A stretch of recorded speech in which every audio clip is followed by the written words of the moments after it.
See, the book of Revelation, we should fit it in such a way that, like, you might have seen about zigzag puzzles. ಒಂದು ವೇಳೆ ಈ Children, they ತರವಾದಂತಹ fit ಒಂದು it everything. ಕ್ಲಿಷ್ಟಕರವಾದ ಆಟ ಅದನ್ನೆಲ್ಲ ಸೇರಿಸ್ತಾರೆ. They fit it, sometimes it's not fitting. When everything is right, ಅದು it becomes a right position. ಸರಿಯಾಗಿ ಸೇರಿಸುವಾಗ ಅದು ಏನು ಬೇಕೋ ಅದು ಬರ್ತದೆ. The book of Revelation also, you have to fit it in such a way that everything should come very proper. ಅದೇ ರೀತಿ ಪ್ರಕಟಣೆ ಗ್ರಂಥದಲ್ಲಿ ಕೂಡ ಅಲ್ಲಲ್ಲಿ ತಕ್ಕೊಂಡು ಅದೆಲ್ಲೆಲ್ಲಿ ನಾವು ಸೇರಿಸಬೇಕು ಅಲ್ಲಿ ಸೇರಿಸಬೇಕು. Now let us look into the first beginning. That is the first chapter. What is speaking? ಮೊದಲನೇ ಅಧ್ಯಾಯ ಏನು? Written here.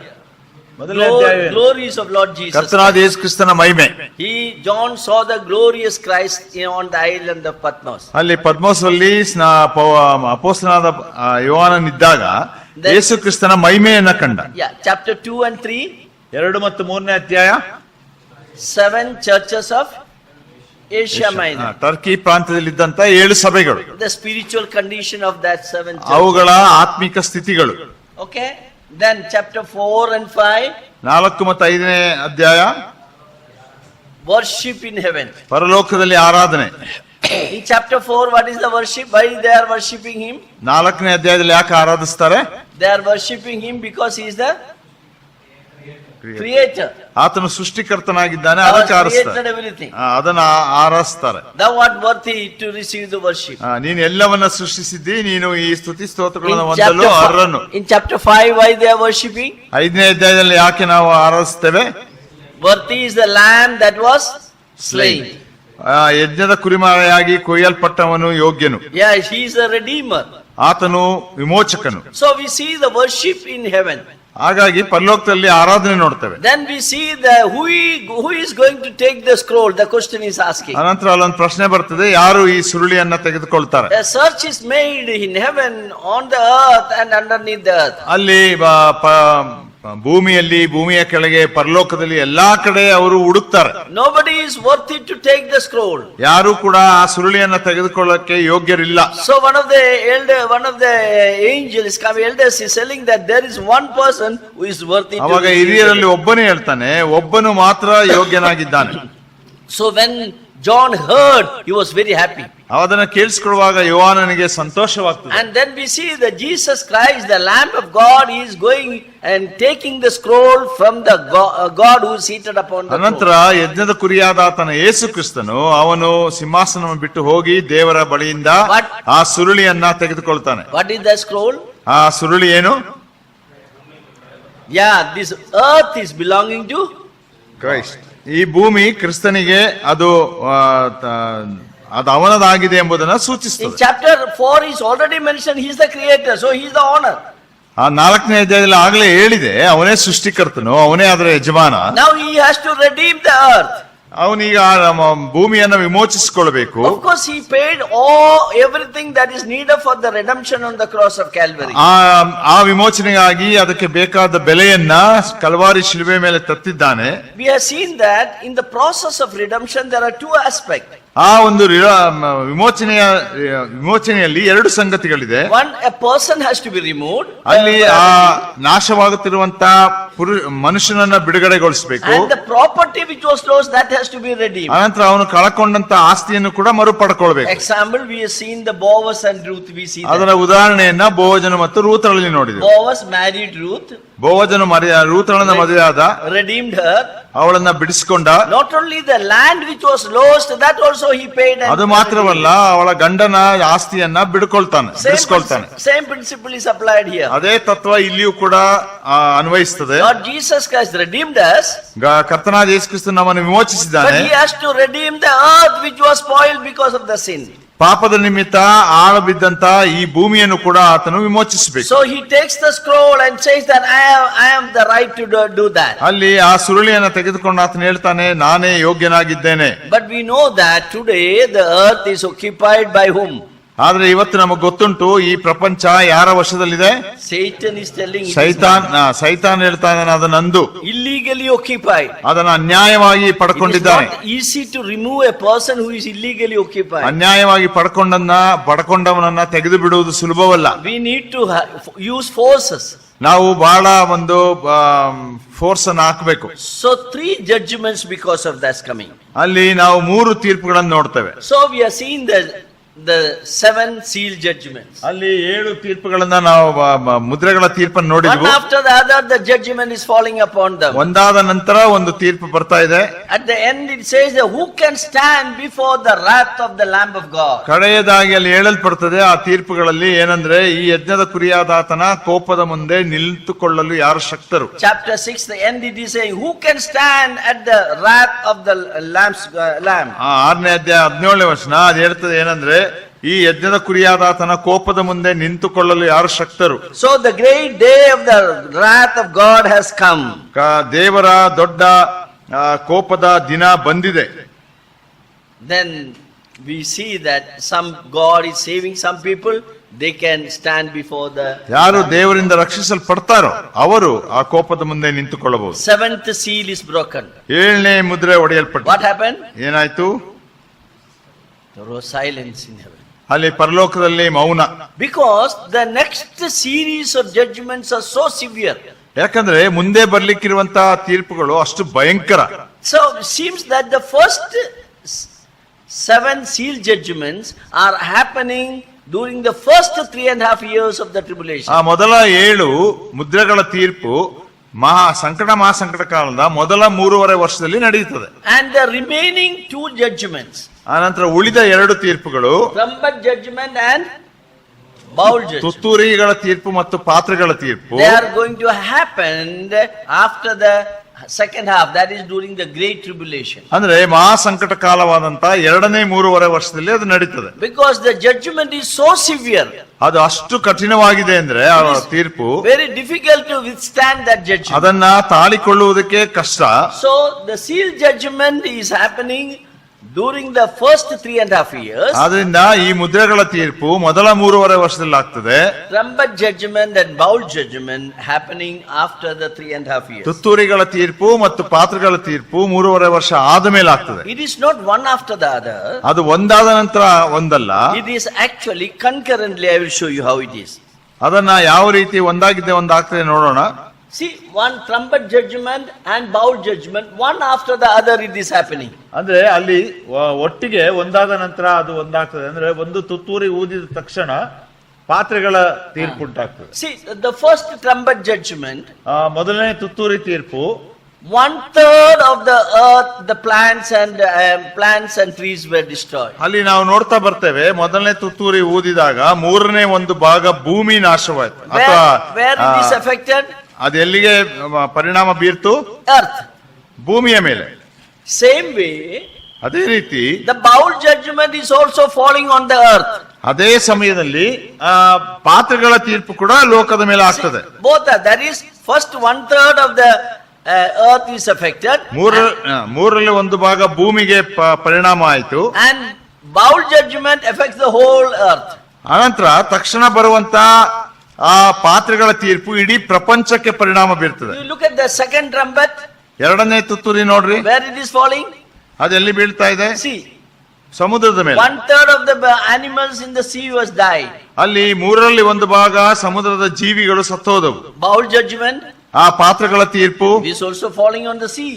ಅದು ಕೂಡ ಸಮುದ್ರದ ಮೇಲೆ ಬೀಳ್ತದೆ. The whole sea is affected. ಅದು ಇಡೀ ಸಮುದ್ರ ಅದು ರಕ್ತಮಯವಾಗ್ತದೆ. You are following? That is, it is concurrently happening. One after the other. ಇದು ಗೊತ್ತಾಯ್ತಲ್ವಾ? 2 ತೀರ್ಪುಗಳು ಕೂಡ ಒಂದು ತುತ್ತೂರಿ ಆದ್ರೆ ಒಂದು ಪಾತ್ರೆ ತೀರ್ಪು. You look at the third trumpet. 3ನೇ ತುತ್ತೂರಿ Where it is falling? ಎಲ್ಲಿ ಬೀಳ್ತಾ ಇದೆ? Fresh water. ಅದು ನದಿಗಳ ಮೇಲೆ. People cannot drink water. ನೀರು ಕುಡಿಲಿಕ್ಕೆ ಆಗೋದಿಲ್ಲ. Same way, ಅದೇ ಸಮಯದಲ್ಲಿ third bowl judgment also falling on the river. 3ನೇ ಪಾತ್ರೆಯ ತೀರ್ಪು ಕೂಡ ಅದು ನದಿಗಳ ಮೇಲೆ The ಹಾಕಲ್ಪಡ್ತದೆ. entire water is polluted. ಈಗ ಇಡೀ ನೀರು ನಾಶವಾಗ್ತದೆ. Now look at the fourth trumpet. 4ನೇ ತುತ್ತೂರಿ, The sun, moon and the star is affected. Atmosphere is ಅಲ್ಲಿ affected. ಸೂರ್ಯ, ಚಂದ್ರ, ನಕ್ಷತ್ರ ಮತ್ತು ವಾತಾವರಣ. Same way, fourth bowl judgment. ಅದೇ ರೀತಿಯಲ್ಲಿ ನಾಲ್ಕನೇ ಪಾತ್ರೆ ತೀರ್ಪು It is falling on the atmosphere.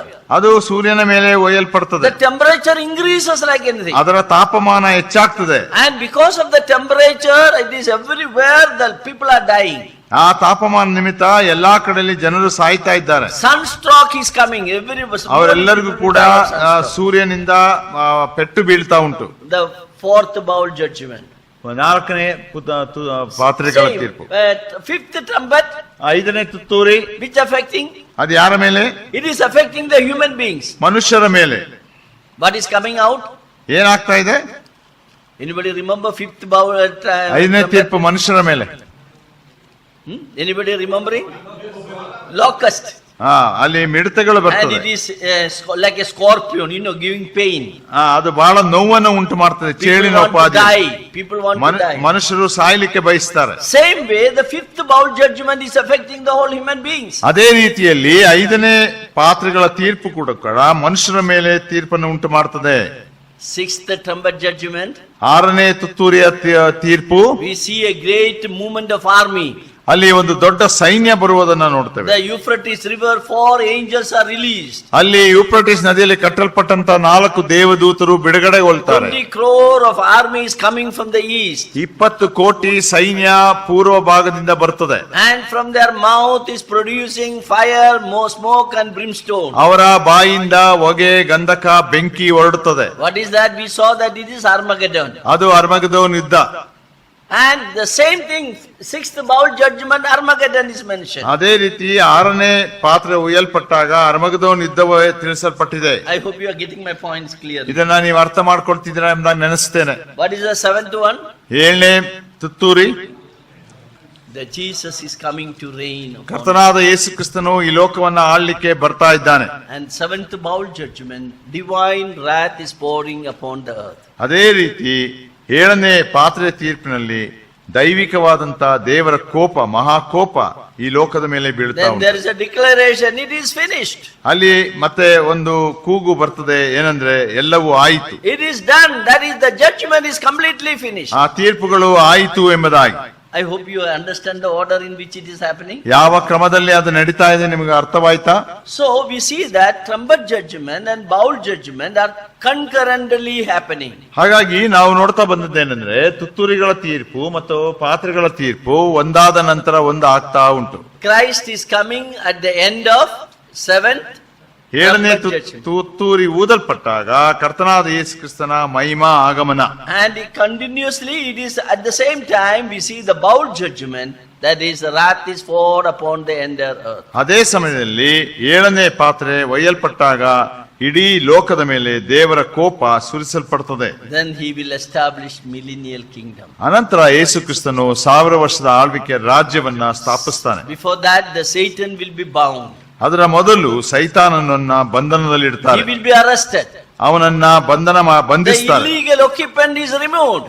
ಆ ಅನ್ಯಾಯವಾಗಿ ಭೂಮಿಯನ್ನ ಪಡ್ಕೊಂಡಿದ್ದಂತ ಅವನನ್ನ ತೆಗೆದುಹಾಕಲ್ಪಡುತ್ತದೆ. He will be thrown into the bottomless pit. ಅವನನ್ನ ಪಾತಾಳಕ್ಕೆ, ಅಧೋಲೋಕಕ್ಕೆ ದಬ್ಬುತ್ತಾರೆ. Bottomless pit is only a prison. He will be kept in the prison for 1000 years. ಆ ಅಧೋಲೋಕ ಎಂಬ ಹೇಳುವಂತದ್ದು ಒಂದು ಸೆರೆಮನೆ. ಅಲ್ಲಿ ಅವನನ್ನ 1000 ವರ್ಷ ಇಡಲ್ಪಡ್ತದೆ. Then we see the new Jerusalem is coming down upon the earth. ಅನಂತರ ನಾವು ನೋಡ್ತೇವೆ ಹೊಸ ಯೆರೂಸಲೇಮು ಭೂಮಿಯ ಮೇಲೆ ಇಳಿದು ಬರುವಂತದ್ದು. We are going to enter into that new Jerusalem, the beautiful city. ಆ ಒಂದು ಸುಂದರವಾದ ನಗರಕ್ಕೆ, ಪಟ್ಟಣಕ್ಕೆ ನಾವೆಲ್ಲರೂ ಕೂಡ ಹೊಸ ಯೆರೂಸಲೇಮಿಗೆ ಪ್ರವೇಶಿಸುತ್ತೇವೆ. Yes, 1000 years we are going to rule with the Lord Jesus Christ. 1000 ವರ್ಷ ನಾವು ಕರ್ತನಾದ ಯೇಸು ಕ್ರಿಸ್ತನೊಂದಿಗೆ ಆಳ್ವಿಕೆ ಮಾಡ್ತೇವೆ. After 1000 years, 1000 ವರ್ಷ ಆದ್ಮೇಲೆ the Satan is released for a short. ಸೈತಾನನು ಸ್ವಲ್ಪ ಸಮಯಕ್ಕಾಗಿ ಬಿಡುಗಡೆಗೊಳ್ತಾನೆ. See, even though he was there in the jail, in the prison, in the bottomless pit for 1000 years, ಸೈತಾನನು ಆತನು 1000 ವರ್ಷಗಳ ಕಾಲ ಅಧೋಲೋಕದಲ್ಲಿ ಅಥವಾ ಸೆರೆಮನೆಯಲ್ಲಿ ಇದ್ದಾಗ್ಯೂ ಕೂಡ there is no repentance. ಮನುಷ್ಯರಲ್ಲಿ ಅವನಲ್ಲಿ ಪಶ್ಚಾತ್ತಾಪವಿಲ್ಲ. He will never repent. ಅವನೆಂದಿಗೂ ಮಾನಸಾಂತರ When ಪಡಲ್ಲ. he was released, ಅವನನ್ನು ಬಿಡುಗಡೆ ಮಾಡಿದಾಗ he will gather the people around. ಅವನು ತನ್ನ ಸುತ್ತಲಿರುವಂತ ಜನರನ್ನ ಕೂಡಿಸಿಕೊಳ್ತಾನೆ. A great company of people he will gather. ದೊಡ್ಡ ಒಂದು ಜನ ಸಮೂಹ ಅವನ ಜೊತೆ ಬರ್ತದೆ. And he will fight with the Lord Jesus. ಅನಂತರ ಅವನು ಕರ್ತನಾದ ಯೇಸು ಕ್ರಿಸ್ತನೊಂದಿಗೆ ಹೋರಾಟ ಮಾಡ್ತಾನೆ. At that time, ಆ ಸಮಯದಲ್ಲಿ the fire will come from heaven. The fire will come from heaven. ಕೊಡಪ್ಪ. It's okay, no problem. Yeah, okay. So the fire will come from heaven, and the present heaven and the earth will be destroyed. ಆ ಬೆಂಕಿ ಪರಲೋಕದಿಂದ ಇಳಿಸಲ್ಪಡ್ತದೆ ಮತ್ತು ಈ ಭೂಮಿ ಆಕಾಶ ನಾಶವಾಗ್ತದೆ. Then God will establish a white throne judgment. ಅನಂತರ ದೇವರು ಬಿಳಿ ಸಿಂಹಾಸನ ತೀರ್ಪನ್ನ ಸಿದ್ಧ ಮಾಡ್ತಾನೆ. We don't know where it is. ಅದು ಎಲ್ಲಿ ಎಂಬುದಾಗಿ ಗೊತ್ತಿಲ್ಲ. And before the white throne judgment, all the wicked ones will be standing there. ಆ ಬಿಳಿ ಸಿಂಹಾಸನದ ಮುಂದೆ ಎಲ್ಲಾ ದುಷ್ಟರು ಪಾಪಿಗಳು ಅದರ ಮುಂದೆ ನಿಂತಿರ್ತಾರೆ. And the judgment will be executed upon them. ಅವರ ಮೇಲೆ ದೇವರು ತೀರ್ಪನ್ನ ಬರಮಾಡ್ತಾನೆ. And afterwards God will create a new heaven and the new earth. ಅನಂತರ ನಾವು ನೋಡೋದೇನೆಂದ್ರೆ ದೇವರು ಒಂದು ನೂತನ ಭೂಮಿ ಆಕಾಶ ಮಂಡಲಗಳನ್ನು ಉಂಟು ಮಾಡ್ತಾನೆ. We will be entering into the new heaven and the new earth. ಆಗ ನಾವು ನೂತನ ಆಕಾಶ ಮಂಡಲವನ್ನ ನೂತನ ಭೂಮಂಡಲವನ್ನ ಪ್ರವೇಶಿಸ್ತೇವೆ. That is the eternity where the Lord has promised to us. ಅದುವೇ ನಿತ್ಯತ್ವ ದೇವರು ನಮಗೆ ವಾಗ್ದಾನ ಮಾಡಿರುವುದು. I hope you got some idea about the book of Revelation. ಈ ರೀತಿಯಲ್ಲಿ ನೀವು ಪ್ರಕಟಣೆ ಪುಸ್ತಕದ ಬಗ್ಗೆ ಸ್ವಲ್ಪ What I told ವಿಷಯಗಳನ್ನ you ತಿಳ್ಕೊಂಡಿದ್ದೀರ just ಅಂತ about ನೆನೆಸ್ತೀನಿ. that is a clue. It is a very key to the whole understanding of the book of Revelation. What I said is the key to okay. understanding. ನಾ ಸಹೋದರ ಹೇಳಿಕೊಟ್ಟಂತದ್ದೆಲ್ಲವೂ ಕೂಡ ಅದು ಪ್ರಕಟಣೆ ಗ್ರಂಥವನ್ನು ಅರ್ಥ ಮಾಡ್ಕೊಳ್ಳಿಕ್ಕೆ ಬಹಳ ಪ್ರಾಮುಖ್ಯವಾದ ಸಂಗತಿಗಳು. I never heard anybody speaking about the concurrent judgment, but I found it that easy to understand the scripture. ಒಂದು ವೇಳೆ ನಾವು ಯಾರು ಕೂಡ ಆ ತುತ್ತೂರಿಗಳ ತೀರ್ಪು ಮತ್ತು ಪಾತ್ರೆಗಳ ತೀರ್ಪು ಒಟ್ಟೊಟ್ಟಿಗೆ ಅಕ್ಕಪಕ್ಕದಲ್ಲಿ ಆಗುತ್ತದೆ ಅನ್ನುವಂಥದ್ದನ್ನ ನಾವು ಯಾರಿಂದಲೂ ಕೇಳಿರ್ಲಿಕ್ಕಿಲ್ಲ. ಆದ್ರೆ ಸಹೋದರರು ತಮ್ಮ ಅಧ್ಯಯನದ ಮುಖಾಂತರ ಅದು ಆ ರೀತಿ ಇದೆ ಎಂಬುದಾಗಿ ಅವರು ಹೇಳ್ತಾರೆ. And you see that many of the scholars, many of the books, they say that after the trumpet immediately the bowl judgment. It's not like that. ಅನೇಕ ಸತ್ಯವೇದ ವಿದ್ವಾಂಸರು ಕೂಡ ಹೇಳುವುದೇನೆಂದ್ರೆ ತುತ್ತೂರಿಗಳ ತೀರ್ಪು ಆದ ನಂತರ ಪಾತ್ರೆಗಳ ತೀರ್ಪು ಬರ್ತದೆ ಎಂಬುದಾಗಿ. When I understood that this is concurrent, that is one after like this, then I understood the book very easily. ಅದು ಒಂದಾದ ನಂತರ ಒಂದು ಆಗುತ್ತೆ ಎಂಬುದಾಗಿ ನಾನು ಅರ್ಥ ಮಾಡ್ಕೊಂಡಾಗ ಆವಾಗ ನಾನು ಪ್ರಕಟಣೆ ಪುಸ್ತಕವನ್ನ ಸ್ಪಷ್ಟವಾಗಿ ಅರ್ಥ ಮಾಡ್ಕೊಳ್ಳಿಕ್ಕೆ ಪ್ರಾರಂಭಿಸಿದೆ. I think it is clear to you. ನಾನು ನಿಮಗೆ ಅದು ಸ್ಪಷ್ಟವಾಗಿ ಅರ್ಥವಾಗಿದೆ ಎಂದು Now we ನೆನೆಸ್ತೇನೆ. have to start with the bowl judgment. ಈಗ ನಾವು ಪಾತ್ರೆಗಳ ತೀರ್ಪನ್ನ ನೋಡೋಣ. Now comes to chapter 15, we read about that. 15. 15ನೇ ಅಧ್ಯಾಯದಲ್ಲಿ ಅದನ್ನು ಓದ್ತೇವೆ. 15 chapter 15 verse 1 we will see. 1ನೇ ವಚನವನ್ನು ನೋಡೋಣ. ಪರಲೋಕದಲ್ಲಿ ಆಶ್ಚರ್ಯಕರವಾದ ಮತ್ತೊಂದು ಮಹಾಲಕ್ಷಣವು ನನಗೆ ಕಾಣಿಸಿತು. 7 ಮಂದಿ ದೇವದೂತರ ಕೈಯಲ್ಲಿ 7 ಉಪದ್ರವಗಳಿದ್ದವು. ಇವು ಕಡೆ ಉಪದ್ರವಗಳು. ಇವುಗಳಲ್ಲಿ ದೇವರ ರೌದ್ರವು ಮುಗಿದಿರುವುದು. 7 angels having the 7 last plagues. 7 ದೇವದೂತರು ಕಟ್ಟಕಡೆಯ 7 ಕಡೆ ಉಪದ್ರವಗಳನ್ನು ಇಟ್ಟುಕೊಂಡಿದ್ದಾರೆ. And the bowls are filled with the wrath of God. That is what we see. ಆ ಪಾತ್ರೆಗಳು ದೇವರ ಕೋಪದಿಂದ ತುಂಬಿಸಲ್ಪಟ್ಟಿವೆ, ರೌದ್ರದಿಂದ. We see that the heaven is getting ready to pour the final judgment. ಪರಲೋಕ ಆ ಒಂದು ಕಟ್ಟಕಡೆಯ ತೀರ್ಪನ್ನ ಸುರಿಸಲಿಕ್ಕೆ ಸಿದ್ಧವಾಗಿದೆ. Now verse 2. 2ನೇ ವಚನ. And I saw it were a sea of glass mingled with fire. ಬೆಂಕಿ ಬೆರೆತ ಗಾಜಿನ ಸಮುದ್ರವೋ ಎಂಬಂತೆ ಏನೋ ಒಂದು ನನಗೆ ಕಾಣಿಸಿತು. They had gotten the victory over the beast and over his image and over his mark and over the number of his name, standing on the sea of glass, having the harps of God. ಆಗ ಮೃಗದ ವಿಗ್ರಹಕ್ಕೆ ನಮಸ್ಕರಿಸಿದೆಯು, ಅದರ ಹೆಸರಿನ ಅಂಕೆಯನ್ನು ಮುದ್ರೆ ಹಾಕಿಸಿಕೊಳ್ಳದೆಯು, ಅದರ ಮೇಲೆ ಜಯ ಹೊಂದಿದವರು ದೇವರ ಸೇವಾರ್ಥವಾದ ವೀಣೆಗಳನ್ನು ಕೈಯಲ್ಲಿ ಹಿಡಿದುಕೊಂಡು ಗಾಜಿನ ಸಮುದ್ರದ ಬಳಿಯಲ್ಲಿ ನಿಂತು ದೇವರ ದಾಸನಾದ ಮೋಶೆಯ ಹಾಡನ್ನು, ಯಜ್ಞದ ಕುರಿಯಾದ ಆತನ ಹಾಡನ್ನು ಹಾಡುತ್ತಾ. There's a new song is sang and the singing in the heaven. ಅಲ್ಲಿ ಪರಲೋಕದಲ್ಲಿ ಒಂದು ನೂತನ ಕೀರ್ತನೆಯನ್ನ ಹಾಡ್ತಾರೆ. And those who got victory over the mark of the beast, they are there standing on the sea of glass. ಅಲ್ಲಿ ಅವರು ಆ ಮೃಗದ ಅಂಕೆಯನ್ನು ಹಾಕಿಸಿಕೊಳ್ಳದೆ ಜಯವನ್ನ ಹೊಂದಿದಂತವರು ಬೆಂಕಿ ಬೆರೆತ ಗಾಜಿನ ಸಮುದ್ರವೋ ಎಂಬಂತ ಅದರ ಮೇಲೆ ನಿಂತುಕೊಂಡಿದ್ದಾರೆ. They are singing, verse 3, they are singing the song of Moses, the servant of God, and song of the Lamb of God. ಅವರು ದೇವರ ದಾಸನಾದ ಮೋಶೆಯ ಹಾಡನ್ನು, ಯಜ್ಞದ ಕುರಿಯಾದ ಆತನ ಹಾಡನ್ನು ಹಾಡುತ್ತಾ. We see the Moses when he crossed Moses and Israel crossed the Red Sea, they sang the song of redemption. ನಾವಲ್ಲಿ ವಿಮೋಚನಾ ಕಾಂಡದಲ್ಲಿಯೂ ಕೂಡ ನೋಡ್ತೇವೆ, ಅವರು ಕೆಂಪು ಸಮುದ್ರವನ್ನ ದಾಟಿದ ಮೇಲೆ ಆ ವಿಮೋಚನೆಯ ಹಾಡನ್ನ ಅವರು ಆಡಿದರು. So innumerable number of people are singing this beautiful song. ಕೋಟ್ಯಾನು ಕೋಟಿ ಜನರು ಈ ಸುಂದರವಾದ ಹಾಡನ್ನ ಆಡ್ತಾ ಇದ್ದಾರೆ. Yes, they are using the musical instrument of harp and they are singing songs unto ಅವರು the Lord. ವೀಣೆಗಳನ್ನ ಉಪಯೋಗಿಸ್ತಾ ಆ ಹಾಡನ್ನ ಆಡ್ತಾ ಇದ್ದಾರೆ. And we see that the judgments are made manifest in verse 4 we see. 4ನೇ ವಚನದಲ್ಲಿ ಆ ತೀರ್ಪು ಪ್ರಕಟಗೊಳ್ಳುವಂತಹ ಸಮಯ. Yes. Then 5 and 6 we see that how they are getting ready to pour out the wrath of God. 5 ಮತ್ತು 6ನೇ ವಚನದಲ್ಲಿ ನಾವು ಆ ಉಪದ್ರವಗಳನ್ನ ಯಾವ ರೀತಿ ಜನರ ಮೇಲೆ ಅಥವಾ ಭೂಮಿಯ ಮೇಲೆ ಸುರಿಯಬೇಕು ಎಂಬುದಾಗಿ ಸಿದ್ಧಗೊಳ್ಳುತ್ತಾ ಇದ್ದಾರೆ. Yes, the 7 angels are coming with a golden bowl full of wrath of God. ದೇವರ ರೌದ್ರವುಳ್ಳಂತ ಆ 7 ಪಾತ್ರೆಗಳನ್ನು ಹಿಡಿದುಕೊಂಡು 7 ದೇವದೂತರು ಬರ್ತಾ ಇದ್ದಾರೆ. Yeah, look at verse 7 and 8. 7 ಮತ್ತು 8ನೇ ವಚನ. The 7 angels are getting ready for. ಇಲ್ಲಿ 7 ದೇವದೂತರು ದೇವರ ರೌದ್ರದಿಂದ ತುಂಬಿದಂತ 7 ಪಾತ್ರೆಗಳನ್ನು ಹಿಡಿದುಕೊಂಡಿದ್ದಾರೆ. So chapter 15 is preparation in heaven to pour the greatest of the wrath of God upon the earth. 15ನೇ ಅಧ್ಯಾಯ ಪರಲೋಕದಲ್ಲಿ ದೇವರ ರೌದ್ರದಿಂದ ತುಂಬಿದಂತ ಪಾತ್ರೆಯನ್ನ ಹಾಕಲಿಕ್ಕಿರುವಂತಹ ಒಂದು ಸಮಯ. The golden bowl filled with the wrath of God. ಆ ಒಂದು ಚಿನ್ನದ ಪಾತ್ರೆ ಅದು ದೇವರ ರೌದ್ರದಿಂದ ತುಂಬಿಸಲ್ಪಟ್ಟಿದೆ. So chapter 16 verse 1 we will read. ನಾವೀಗ 16ನೇ ಅಧ್ಯಾಯ 1ನೇ ವಚನಕ್ಕೆ ಬರೋಣ. 1 and 2. 1 ಮತ್ತು 2ನೇ ವಚನ. ಆಗ ಪವಿತ್ರ ಸ್ಥಾನದಿಂದ ಬಂದ ಮಹಾ ಶಬ್ದವನ್ನು ಕೇಳಿದನು. ಅದು ಆ 7 ಮಂದಿ ದೇವದೂತರಿಗೆ, ನೀವು ಹೋಗಿ ಆ 7 ಪಾತ್ರೆಗಳಲ್ಲಿರುವ ದೇವರ ರೌದ್ರವನ್ನು ಭೂಮಿಯ ಮೇಲೆ ಒಯ್ಯಿರಿ ಎಂದು ಹೇಳಿತು. ಆಗ ಮೊದಲನೆಯವನು ಹೊರಟು ತನ್ನ ಪಾತ್ರೆಯಲ್ಲಿದ್ದದ್ದನ್ನು ಭೂಮಿಗೆ ಒಯ್ದನು. ಕೂಡಲೇ ಮೊದಲನೆಯ ಮೃಗದ ಗುರುತನ್ನು ಹೊಂದಿ ಅದರ ವಿಗ್ರಹಕ್ಕೆ ನಮಸ್ಕಾರ ಮಾಡುವ ಮನುಷ್ಯರ ಮೈ ಮೇಲೆ ಕೆಟ್ಟ ಉರಿ ಹುಣ್ಣು ಎದ್ದಿತು. Yeah, please note down verse 1. Bowls of the wrath of God upon the earth. ಇಲ್ಲಿ ದೇವರ ರೌದ್ರದಿಂದ ತುಂಬಿದಂತ 7 ಪಾತ್ರೆಗಳಲ್ಲಿರುವ ದೇವರ ರೌದ್ರವನ್ನು ಭೂಮಿಯ ಮೇಲೆ ಒಯ್ದರು. That is very important. ಅದು ಬಹಳ ಪ್ರಾಮುಖ್ಯ. When the first trumpet was blown, it was blown and affected where? Upon the earth. ಮೊದಲನೇ ತುತ್ತೂರಿ ಊದಿದಾಗಲೂ ಕೂಡ ಅದು ಭೂಮಿಯ ಮೇಲೆ ಊದಲ್ಪಟ್ಟು ಇಡೀ ಭೂಮಿ ಅದು ನಾಶವಾಯಿತು. ಮೂರರಲ್ಲಿ ಒಂದು ಭಾಗ ನಾಶವಾಯಿತು. Yeah, there we see that the hail, fire and blood mixed with the blood that is poured upon the earth. ಅಲ್ಲಿ ಆಲಿಕಲ್ಲು, ಮಿಂಚು, ಗುಡುಗು ಅದು ರಕ್ತದೊಂದಿಗೆ ಬೆರೆತು ಉಯ್ಯಲ್ಪಟ್ಟಿತು. 1/3 of the plants and the trees were burned. ಅಲ್ಲಿ ಮೂರರಲ್ಲಿ ಒಂದು ಭಾಗ ಗಿಡಗಳು, ಮರಗಳು ಮತ್ತು ಹಸಿರು ಹುಲ್ಲು ಸುಟ್ಟು ಹೋಯಿತು. But here what is happening? ಆದ್ರೆ ಇಲ್ಲೇನಾಗ್ತಾ ಇದೆ?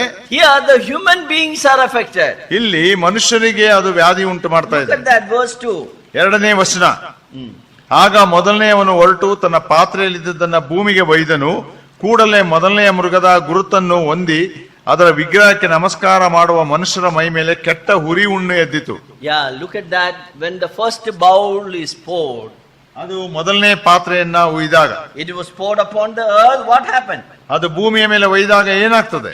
And we see that there fell a foul and painful sore upon the men who had the mark of the beast. ಆ ಮೃಗದ ಮುದ್ರೆಯನ್ನ ಹೊಂದಿದವರ ಮೇಲೆ ಮನುಷ್ಯರ ಮೈ ಮೇಲೆ ಕೆಟ್ಟ ಉರಿ ಹುಣ್ಣು. Human beings are affected. ಅಲ್ಲಿ ಮನುಷ್ಯರ ಮೇಲೆ ಪರಿಣಾಮ ಬೀರ್ತದೆ. So in trumpet judgment, the plant kingdom is affected. ಅಲ್ಲಿ ಮೊದಲ ತುತ್ತೂರಿ ಊದಿದಾಗ ಗಿಡ ಮರಗಳ ಮೇಲೆ ಪರಿಣಾಮ ಬೀಳ್ತದೆ. But here human beings are affected. ಇಲ್ಲಿ ಮನುಷ್ಯರ ಮೇಲೆ ಅದು ಪರಿಣಾಮವನ್ನು ಬೀರ್ತದೆ. Those who got the mark of the beast, ಯಾರ ಮೈ ಮೇಲೆ ಆ ಮೃಗದ ಗುರುತಿತ್ತೋ, they have a foul and a painful sore. ಬಹಳ ನೋವು ಉಂಟು ಮಾಡುವಂತ ಹುಣ್ಣು. Probably skin cancer. ಒಂದು ವೇಳೆ ಚರ್ಮದ ಕ್ಯಾನ್ಸರ್ ಎಂಬುದಾಗಿ ಕೂಡ ಹೇಳಬಹುದು. Because it is understood that if a microchip is inserted in the body, ಇದು ಅರ್ಥ ಮಾಡಿಕೊಳ್ಳಲ್ಪಟ್ಟಿದೆ ಏನಂದ್ರೆ ಆ ಒಂದು ಸಂಖ್ಯೆ ಇರುವಂತಹ ಮೈಕ್ರೋಚಿಪ್ ಅನ್ನುವಂಥದ್ದು ಮನುಷ್ಯನ ದೇಹದೊಳಗೆ ಇಟ್ಟರೆ, microchips, as you know, it is made up of lithium. ಅದು ಲಿಥಿಯಂ ಅನ್ನುವಂತ ಒಂದು ವಸ್ತುವಿಂದ ಮಾಡಲ್ಪಟ್ಟಿದೆ. If it remains in the body for a long time, ಅದು ತುಂಬಾ ಸಮಯದವರೆಗೆ ನಮ್ಮ ಮನುಷ್ಯನ ದೇಹದಲ್ಲಿ ಇದ್ದರೆ there is a possibility that it will be human beings will get cancer. ಅಲ್ಲಿ ಎಲ್ಲಾ ಸಾಧ್ಯತೆ ಇದೆ. ಏನಂದ್ರೆ ಆ ಮನುಷ್ಯರಿಗೆ ಕ್ಯಾನ್ಸರ್ ಉಂಟಾಗ್ತದೆ. Look at that. Those who got the mark of the beast, they only were affected. ಅಲ್ಲಿ ನೋಡ್ರಿ, ಆ ಮೃಗದ ಗುರುತನ್ನ ಹೊಂದಿದವರಿಗೆ ಮಾತ್ರ ಅದಾಗ್ತದೆ ಆ ರೀತಿ. So we see that the bowl was poured upon the earth and this is what is happening. ಇಲ್ಲಿ ನೋಡ್ತೇವೆ, ಆ ಪಾತ್ರೆ ಉಯ್ಯಲ್ಪಡ್ತದೆ, ಈ ಒಂದು ಪರಿಣಾಮ ಉಂಟಾಗ್ತದೆ. Now next verse you read, verse 3. 3ನೇ ವಚನ. ಎರಡನೆಯವನು ತನ್ನ ಪಾತ್ರೆಯಲ್ಲಿದ್ದದನ್ನ ಸಮುದ್ರದ ಮೇಲೆ ಒಯ್ದನು, ಅದರ ನೀರು ಸತ್ತವನ ರಕ್ತದ ಹಾಗಾಯಿತು, ಮತ್ತು ಸಮುದ್ರದಲ್ಲಿದ್ದ ಜೀವಜಂತುಗಳೆಲ್ಲವೂ ಸತ್ತು ಹೋದವು. See, first is earth, second is sea. ಮೊದಲನೇದು ಭೂಮಿ, ಈಗ ಸಮುದ್ರ. See, look at that. It was poured on the sea and all the animals and everything died. ಅದು ಸಮುದ್ರದ ಮೇಲೆ ಒಯ್ಯಲ್ಪಟ್ಟಾಗ ಆ ಸಮುದ್ರದಲ್ಲಿದ್ದಂತ ಜೀವಜಂತುಗಳೆಲ್ಲ ಸತ್ತು ಹೋಗ್ತವೆ. And see, it became like the blood of the dead man. ಅನಂತರ ಸತ್ತು ಹೋದ ಮನುಷ್ಯನ ಹಾಗೆ ಸತ್ತವನ ರಕ್ತದ ಹಾಗಾಯ್ತು ಆ ಸಮುದ್ರ. As we know that today, if you look at the sea, it is highly polluted. ಇವತ್ತಿನ ದಿವಸವೂ ಕೂಡ ಸಮುದ್ರವನ್ನ ನೋಡಿದ್ರೆ ಅದು ಹೆಚ್ಚಾಗಿ ಮಲಿನಗೊಂಡಿದೆ. All over the world the sea is polluted. ಇಡೀ ಪ್ರಪಂಚದಾದ್ಯಂತ ಸಮುದ್ರ ಮಲಿನಗೊಂಡಿದೆ. The living creatures in the sea is dying. ಆ ಸಮುದ್ರದಲ್ಲಿರುವಂತ ಜೀವಿಗಳು ಸಾಯ್ತಾ ಉಂಟು. And in this judgment, it will say extreme judgment will come upon the sea because man has destroyed the sea. ಈ ಒಂದು ತೀರ್ಪು ಮನುಷ್ಯನು ಸಮುದ್ರವನ್ನ ಆಳುಗೆಡುವುದರಿಂದ ಅತಿರೇಕವಾದಂತ ಒಂದು ಪರಿಣಾಮ ಉಂಟು ಮಾಡ್ತದೆ. So the judgment is falling upon the sea. ಹಾಗಾಗಿ ಆ ಒಂದು ತೀರ್ಪು ಮನುಷ್ಯನ ಸಮುದ್ರದ ಮೇಲೆ ಬೀಳ್ತಾ ಉಂಟು. The third one, where it is? 4ನೇ ವಚನ. 4th. The third one. No, 4th, verse 4. Verse 4, yeah. 4ನೇ ವಚನ. ಮೂರನೆಯವನು ತನ್ನ ಪಾತ್ರೆಯಲ್ಲಿದ್ದದ್ದನ್ನು ನದಿಗಳ ಮೇಲೆಯೂ ನೀರಿನ ಬುಗ್ಗೆಗಳ ಮೇಲೆಯೂ ಒಯ್ದನು, ಅವುಗಳ ನೀರು ರಕ್ತವಾಯಿತು. It is falling on the fresh water. ಅಲ್ಲಿ ನದಿಗಳ ಮೇಲೆ ಬುಗ್ಗೆಗಳ ಮೇಲೆ ಉಯ್ತಾನೆ. Yeah, fountains of water, they and all the rivers and fountains of water and became blood. ಎಲ್ಲ ನದಿಗಳ ನೀರು ಬುಗ್ಗೆಗಳ ನೀರು ರಕ್ತವಾಯಿತು. Look at that. Everything is polluted and it is like a blood. ಎಲ್ಲವೂ ಕೂಡ ಮಾಲಿನ್ಯದಿಂದ ಕೂಡಿದ್ದಾಗಿ ಅದು ರಕ್ತದಾಗಿ ಆಗ್ತದೆ. People cannot drink water. ಮನುಷ್ಯರು ನೀರು ಕುಡಿಯೋದಕ್ಕಾಗಲ್ಲ. That is the and usually following verses says that the angel of the water says that God has righteously judged. 5ನೇ ವಚನದಲ್ಲಿ ಆ ಜಲಾಧಿಪತಿಯಾದ ದೂತನೇ ಹೇಳ್ತಾನೆ, ಸದಾ ಇರುವಾತನೇ ಪರಿಶುದ್ಧನೇ, ನೀನು ಹೀಗೆ ತೀರ್ಪು ಮಾಡಿದ್ದರಲ್ಲಿ ನೀತಿ ಸ್ವರೂಪನಾಗಿದ್ದಿ. Yeah, verse 6 and 7 also. 6 ಮತ್ತು 7ನೇ ವಚನ. ಅವರು ದೇವಜನರ ಮತ್ತು ಪ್ರವಾದಿಗಳ ರಕ್ತವನ್ನ ಸುರಿಸಿದರು, ನೀನು ಅವರಿಗೆ ರಕ್ತವನ್ನೇ ಕುಡಿಯುವುದಕ್ಕೆ ಕೊಟ್ಟಿದ್ದಿ, ಇದಕ್ಕೆ ಅವರು ಪಾತ್ರರು. They shed the blood of the saints and the prophets, so you have made them to drink the blood. That's what we see. ಅದನ್ನೇ ಆ ವಾಕ್ಯದಲ್ಲಿ ನಾವು ನೋಡ್ತಾ ಬರ್ತೇವೆ. Okay, so first one earth, second one sea, third one is fresh water. ಮೊದಲನೇದು ಭೂಮಿ, ಎರಡನೇದು ಸಮುದ್ರ, ಮೂರನೇದು ಸಿಹಿ ನೀರು. Fourth one, 4ನೇದು. Look at that, verse 8 and 9. 4ನೇಯವನು ತನ್ನ ಪಾತ್ರೆಯಲ್ಲಿದ್ದದನ್ನು ಸೂರ್ಯನ ಮೇಲೆ ಒಯ್ದನು, ಆಗ ಸೂರ್ಯನಿಗೆ ಕಡು ಬಿಸಿಲಿನಿಂದ ಮನುಷ್ಯರನ್ನ ಕಂದಿಸುವ ಶಕ್ತಿಯು ಕೊಡಲ್ಪಟ್ಟಿತು. ಮನುಷ್ಯರು ಬಲವಾದ ಕಾವಿನಿಂದ ಕಂದಿ ಹೋದರು. ಅವರು ದೇವರನ್ನ ಘನಪಡಿಸುವ ಹಾಗೆ ಮಾನಸಾಂತರ ಮಾಡಿಕೊಳ್ಳದೆ ಈ ಉಪದ್ರವಗಳ ಮೇಲೆ ಅಧಿಕಾರವುಳ್ಳ ದೇವರ ನಾಮವನ್ನ ದೂಷಿಸಿದರು. Atmosphere is completely polluted. ಇಡೀ ಪರಿಸರ ಮತ್ತು ವಾತಾವರಣ ಅದು ಹಾಳಾಗುವಂತದ್ದಾಗಿದೆ. You know, the scientists are warning that carbon emission is causing a lot of problem in the atmosphere. ವಿಜ್ಞಾನಿಗಳು ನಮ್ಮ ವಾತಾವರಣದಲ್ಲಿ ಕೈಗಾರಿಕೆಗಳಿಂದ ಇತರ ಕಡೆಗಳಿಂದ ಬರುವಂತ ಕಾರ್ಬನ್ ಅನ್ನುವಂತ ಮಲಿನ ಮಾಡುವಂತ ವಸ್ತು ಅದು ವಾತಾವರಣವನ್ನ ಹಾಳುಗೆಡುತ್ತಾ ಇದೆ. If the large amount of carbon is emitted in the atmosphere, ಒಂದು ವೇಳೆ ಆ ರೀತಿ ಆ ಕಾರ್ಬನ್ ಅನ್ನುವಂತ ಅಂಶ ನಮ್ಮ ವಾತಾವರಣಕ್ಕೆ ಅದು ಹೆಚ್ಚಾಗಿ ಸೇರಿಕೊಳ್ಳುವುದಾದ್ರೆ the temperature will increase. ಅದರ ತಾಪಮಾನ ಹೆಚ್ಚುತ್ತದೆ. You know, nowadays the temperature is very high because man has polluted the atmosphere. ನಮ್ಮ ಈ ದಿನಮಾನಗಳಲ್ಲಿ ನಮಗೆ ಇರುವಂತ ತಾಪಮಾನ ಅದು ಬಹಳ ಹೆಚ್ಚಾಗಿದೆ, ಯಾಕಂದ್ರೆ ಮನುಷ್ಯನು ವಾತಾವರಣವನ್ನ ಆತನು ಮಾಲಿನ್ಯ ಮಾಡಿದ್ದಾನೆ. So we see this, the carbon emission, it will absorb the sunlight heat and the temperature increases. ಅದನ್ನ ನಾವು ನೋಡ್ತೇವೆ. ಈ ಕಾರ್ಬನ್ ಅನ್ನುವಂತ ಒಂದು ಅಂಶ ಅದು ಸೂರ್ಯನ ತಾಪಮಾನವನ್ನು ಹೆಚ್ಚಾಗಿ ತೆಗೆದುಕೊಂಡು ಇಡೀ ವಾತಾವರಣವನ್ನ ಬಿಸಿ ಮಾಡ್ತದೆ. It is because of the pollution. ಅದರ ಕಾರಣ ಏನು ಎಂಬುದಾಗಿ ಹೇಳುವುದೇನೆಂದ್ರೆ ವಾಯು ಮಾಲಿನ್ಯ. Scientists predict like this. ವಿಜ್ಞಾನಿಗಳು ಈ ರೀತಿ ಹೇಳ್ತಾರೆ. They say that if the temperature increases like this, ಈ ರೀತಿಯಾಗಿ ನಮ್ಮ ತಾಪಮಾನ ಹೆಚ್ಚಾದರೆ the ice caps in the polar region, both the sides ice is there in the ಅಂದ್ರೆ ಪ್ರಪಂಚದ ತುತ್ತ ತುದಿಯಲ್ಲಿರುವಂತ ಹಿಮಗಡ್ಡೆಗಳು, so that polar ices will melt because of the high temperature. ಆ ಹಿಮಗಡ್ಡೆಗಳು ಕರಗಿ ಆ ಹೆಚ್ಚಿನ ತಾಪಮಾನದ ನಿಮಿತ್ತ ನೀರು ಹರಿಲಿಕ್ಕೆ ಶುರು ಆಗ್ತದೆ. If the ice is melting in the polar region, ಆ ರೀತಿ ಹಿಮಗಡ್ಡೆಗಳು ಆ ಪ್ರಾಂತ್ಯದಲ್ಲಿ ಕರಗಲಿಕ್ಕೆ ಶುರು ಆದ್ರೆ the water level in the sea will increase. ಸಮುದ್ರದಲ್ಲಿರುವ ನೀರಿನ ಮಟ್ಟ ಹೆಚ್ಚಾಗ್ತದೆ. Many of the great cities are near the sea. ಅನೇಕ ದೊಡ್ಡ ದೊಡ್ಡ ನಗರ ಪಟ್ಟಣಗಳು ಸಮುದ್ರದ ದಡದಲ್ಲುಂಟು. So scientists are giving the warning, if the carbon dioxide and methane and all these gases increases, the temperature will increase and that will increase the level of sea. ವಿಜ್ಞಾನಿಗಳು ಆಗಲೇ ಎಚ್ಚರಿಕೆಯನ್ನ ಕೊಡ್ತಾ ಇದ್ದಾರೆ. ಈ ರೀತಿಯ ಕಾರ್ಬನ್ ಡೈಆಕ್ಸೈಡ್ ಅನ್ನುವಂತ ಮತ್ತು ಇತರ ವಸ್ತುಗಳಿಂದ ಆಗುವಂತ ತಾಪಮಾನ ಹೆಚ್ಚಾಗುವಾಗ ನೀರು ಕರಗಿ ಆ ಸಮುದ್ರದ ಮಟ್ಟ ಹೆಚ್ಚಾಗ್ತದೆ. They say that many of the great cities will go under the water. ಅವರು ಹೇಳ್ತಾರೆ ಅನೇಕ ದೊಡ್ಡ ದೊಡ್ಡ ನಗರ ಪಟ್ಟಣಗಳು ನೀರಿನಲ್ಲಿ ಮುಳುಗಿ ಹೋಗುವ ಸಾಧ್ಯತೆ ಇದೆ. Yeah, Bombay city is near the water, but we wonder sometimes one day it will go into the. Mumbai ಪಟ್ಟಣ ಕೂಡ ಆ ಸಮುದ್ರದ ಸನಿಹದಲ್ಲೇ ಇದೆ, ಒಂದ್ ದಿವಸ ಮುಳುಗಿ ಹೋಗ್ಬೋದೇನೋ. They say that it will increase 2-3 meters. It will, the water level increases, definitely everything will be covered. ಒಂದು ವೇಳೆ 2-3 ಮೀಟರ್ ಅಂದ್ರೆ ಒಂದು 10 ಅಡಿ ನೀರು ಬರ್ತದೆ ಎಂಬುದಾಗಿ ಅಭಿಪ್ರಾಯ. Anyhow, Bible says that the temperature increases because of the pollution. ಆದರೆ ಸತ್ಯವೇದವು ಕೂಡ ಅದೇ ರೀತಿ ಹೇಳ್ತದೆ, ಹೇಗೂ ಏನಂದ್ರೆ ಆ ತಾಪಮಾನ ಹೆಚ್ಚಾಗುವಂತದ್ದು ಆಗಿದೆ ಎಂಬುದಾಗಿ. See, the warning is given, man has polluted the earth.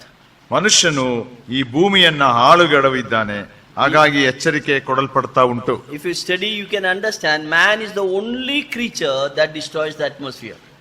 ನಾವು ಅದನ್ನ ಅಧ್ಯಯನ ಮಾಡಿದ್ರೆ ನಮ್ಗೆ ಗೊತ್ತಾಗ್ತದೆ, ಮನುಷ್ಯನು ಒಬ್ಬನೇ ಆ ಸೃಷ್ಟಿಯಾಗಿದ್ದಾನೆ, ಏನಂದ್ರೆ ಭೂಮಿಯನ್ನ ಹಾಳು ಮಾಡುವಂತ. No animal will destroy the nature. ಯಾವುದೇ ಪ್ರಾಣಿ ಪ್ರಕೃತಿಯನ್ನ ಎಂದಿಗೂ ಹಾಳುಗೆಡುವುದಿಲ್ಲ. Man is so selfish and destroying everything. ಯಾಕಂದ್ರೆ ಮನುಷ್ಯನು ಎಷ್ಟು ಸ್ವಾರ್ಥಿಯಾಗಿದ್ದಾನೆ ಅಂದ್ರೆ ಆ ಭೂಮಿಯನ್ನೆಲ್ಲ ಹಾಳು ಮಾಡ್ತಾ ಇದ್ದಾನೆ. Elephants, in the jungle they eat all the grasses and all the bamboo and all they eat. ಆನೆ ಅನ್ನುವಂಥದ್ದು ಕಾಡಿನಲ್ಲಿ ಅದು ಹುಲ್ಲು ಮತ್ತು ಗಿಡಗಳು ಮತ್ತು ಬೊಂಬು ಮರಗಳು ಇವನ್ನೆಲ್ಲ ಅದು ತಿಂತದೆ. It's very peculiar. Please notice that the elephant they come and eat bamboo. ಅದು ನಾವು ನೋಡ್ತೇವೆ, ಬಹಳ ವಿಶಿಷ್ಟವಾದದ್ದು. ಆ ಆನೆಗಳು ಬಂದು ಆ ಬೊಂಬನ್ನ, ಅದರ ಸಣ್ಣ ಸಣ್ಣ ಗಿಡಗಳನ್ನ ತಿಂತದೆ.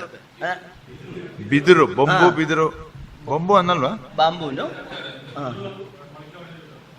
Okay, ಬಿದಿರು. They eat that, but they will never uproot that. They will leave something there.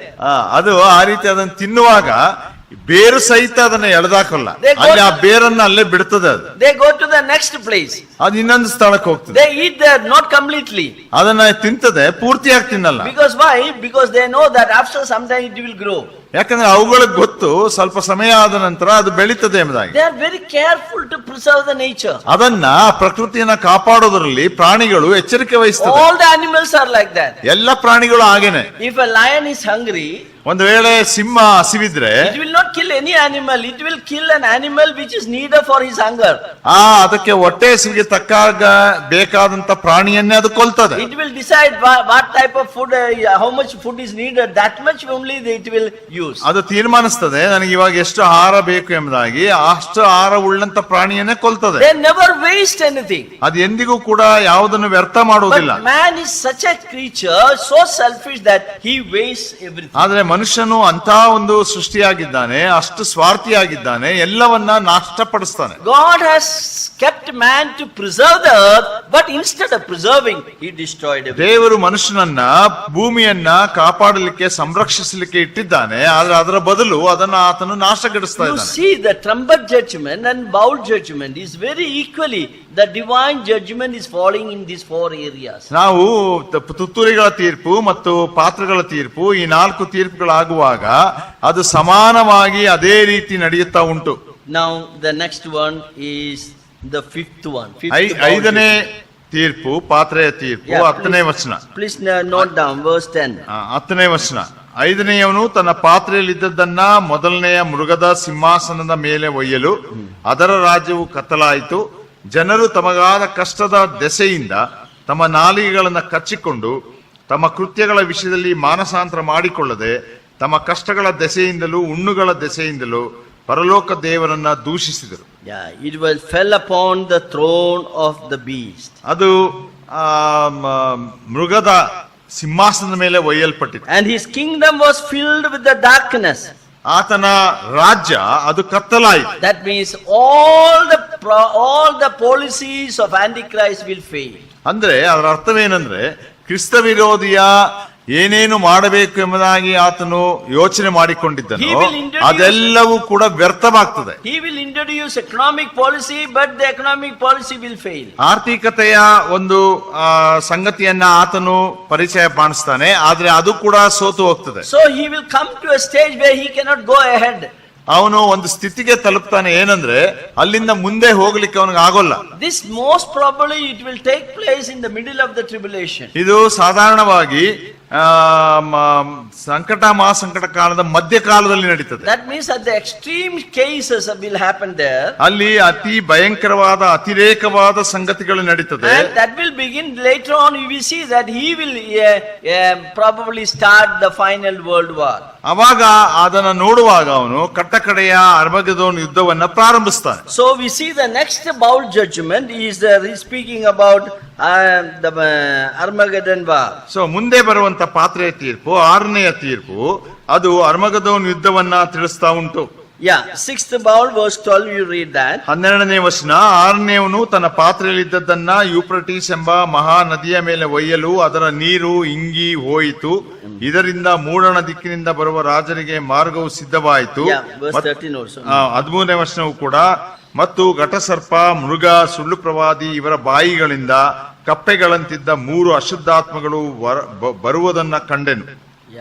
River Euphrates will be dried up. ಅಲ್ಲಿ ಯೂಫ್ರಟೀಸ್ ನದಿ ಒಣಗಿ ಹೋಗ್ತದೆ. 3 unclean spirits are coming out. ಅಲ್ಲಿ ಅಶುದ್ಧಾತ್ಮಗಳು 3 ಅಶುದ್ಧಾತ್ಮಗಳು ಬರ್ತದೆ ಹೊರಗಡೆ. From the satanic trinity. ಆ ಸೈತಾನನ ತ್ರಯೇಕತ್ವದಿಂದ. From the mouth of the dragon. ಅದು ಆ ಸೈತಾನನ ಬಾಯಿಂದ. From the mouth of the Antichrist. ಕ್ರಿಸ್ತ ವಿರೋಧಿಯ ಬಾಯಿಂದ. From the mouth of the false prophet. ಆ ಸುಳ್ಳು ಪ್ರವಾದಿಯ ಬಾಯಿಂದ. So 3 unclean spirits are coming out. 3 ಅಶುದ್ಧಾತ್ಮಗಳು ಹೊರಬರ್ತವೆ. And look at this is the 3 unclean spirits. They will gather all the armies of the world in a place called Armageddon. ಈ 3 ಅಶುದ್ಧಾತ್ಮಗಳು ಪ್ರಪಂಚದ ಎಲ್ಲಾ ಸೈನ್ಯವನ್ನ ಭೂಲೋಕದ ಎಲ್ಲಾ ರಾಜರ ಬಳಿಗೆ ಹೋಗಿ ಆ ಸೈನ್ಯವನ್ನ ಕೂಡಿಸ್ತದೆ. And the great war called the final world war will take place there. ಆ ಮಹಾ ಯುದ್ಧ ಅಂದ್ರೆ ಪ್ರಪಂಚದ ಕಟ್ಟಕಡೆಯ ಯುದ್ಧ ಅದು ನಡೀತದೆ. Verse 16 you read that. 16ನೇ ವಚನ ನೋಡ್ತೇವೆ. ಆ ದೆವ್ವಗಳು ಭೂರಾಜರನ್ನು ಹಿಬ್ರಿಯ ಭಾಷೆಯಲ್ಲಿ ಅರ್ಮಗೆದೋನ್ ಎಂಬ ಹೆಸರುಳ್ಳ ಸ್ಥಳಕ್ಕೆ ಕೂಡಿಸಿದವು. Armageddon means the mountain of slaughter. ಅರ್ಮಗೆದೋನ್ ಅಂದ್ರೆ ವಧಿಸಲ್ಪಡುವಂತ ಒಂದು ಬೆಟ್ಟ ಎಂಬುದಾಗಿ. The unseen evil forces are coming together and fighting with the ಕಾಣದೇ ಇರುವಂತ ಎಲ್ಲಾ ದುಷ್ಟ ಶಕ್ತಿಗಳು ಒಟ್ಟಿಗೆ ಸೇರಿ ಬಂದಂತದ್ದಾಗಿ ಹೋರಾಟ ಮಾಡುವಂತದ್ದು. They are gathering in a place called Valley of Megiddo. ಅವರು ಮೆಗಿದ್ದೋ ಕಣಿವೆ ಅನ್ನುವಂತ ಸ್ಥಳದಲ್ಲಿ ಸೇರಿ ಬರ್ತಾರೆ. This is the Valley of Megiddo. ಇದು ಮೆಗಿದ್ದೋ ಕಣಿವೆ.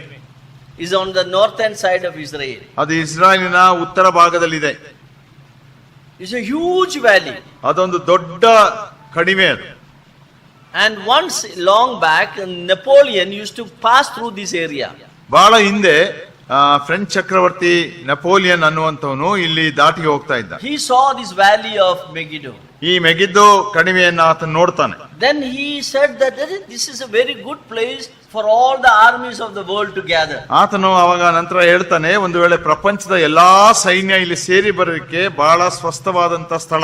Not that Napoleon read the Bible. Without reading the Bible, he saw the place and he said like this. Napoleon ಸತ್ಯವೇದವನ್ನ ಓದಿ ಹೇಳಿದ್ದಂತದ್ದಲ್ಲ, ಅವನು ಸತ್ಯವೇದ ಓದದೆ ಅದನ್ನು ನೋಡಿ ಹೇಳಿದ್ದು. Bible says that at the end time, the final world war or third world war is going to happen when all the armies will be gathering in the valley of Megiddo. ಸತ್ಯವೇದ ಹೇಳ್ತದೆ ಕಟ್ಟಕಡೆಯ ಮಹಾಯುದ್ಧ, ಆ ಕಡೆಯ ಯುದ್ಧ ಅದು ಪ್ರಪಂಚದ ಎಲ್ಲಾ ಸೈನ್ಯಗಳು ಈ Megiddo ಕಣಿವೆಯಲ್ಲಿ ಸೇರಿ ಬರುವಾಗ ಉಂಟಾಗ್ತದೆ ಎಂಬುದಾಗಿ. When I was visiting Israel, ನಾನು ಇಸ್ರಾಯೇಲ್ನ ಸಂದರ್ಶಿಸುತ್ತಿದ್ದಾಗ I happened to see this place. ಈ ಸ್ಥಳವನ್ನು ಕೂಡ ನಾನು ನೋಡಿದೆ. I am not sure, our guide said like this.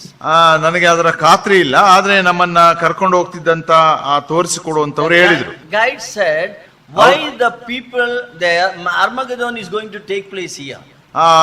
ಅದನ್ನ ತೋರಿಸಿಕೊಡುವಂತವ್ರು ಹೇಳಿದ್ರು, ಇಲ್ಲಿ ಅರ್ಮಗದೋನ್ ಯುದ್ಧ ನಡೀತದೆ ಎಂಬುದಾಗಿ. He told us like that is underneath this valley, all the military defense system of Israel is secretly stored. ಅವರು ಹೇಳಿದ್ದೇನೆಂದ್ರೆ, ಈ ಒಂದು ಕಣಿವೆಯ ಅಡಿಯಲ್ಲಿ ನೆಲಮಾಳಿಗೆಯಲ್ಲಿ ಇಸ್ರಾಯೇಲ್ ದೇಶದ ಒಂದು ವೇಳೆ ಆ ಯುದ್ಧದ ಎಲ್ಲಾ ಆಯುಧಗಳು ಸಾಮಗ್ರಿಗಳು ಎಲ್ಲವೂ ಕೂಡ ಅಲ್ಲಿ ಶೇಖರಿಸಿ ಇಡಲ್ಪಟ್ಟಿದೆ. I am not sure what he said is right or not. ಅದು ನಿಜವೋ ಸುಳ್ಳೋ ಗೊತ್ತಿಲ್ಲ. But that is a possibility, is that because of that probably all the armies of the world is gathering here. ಅದು ಸಾಧ್ಯತೆ ಉಂಟು, ಯಾಕಂದ್ರೆ ಒಂದು ದಿವಸ ಸತ್ಯವೇದದ ಪ್ರಕಾರ ಪ್ರಪಂಚದ ಇಡೀ ಸೈನ್ಯ ಇಲ್ಲಿ ಸೇರಿ ಬರ್ಲಿಕ್ಕೆ ಇದೆಯಲ್ಲ.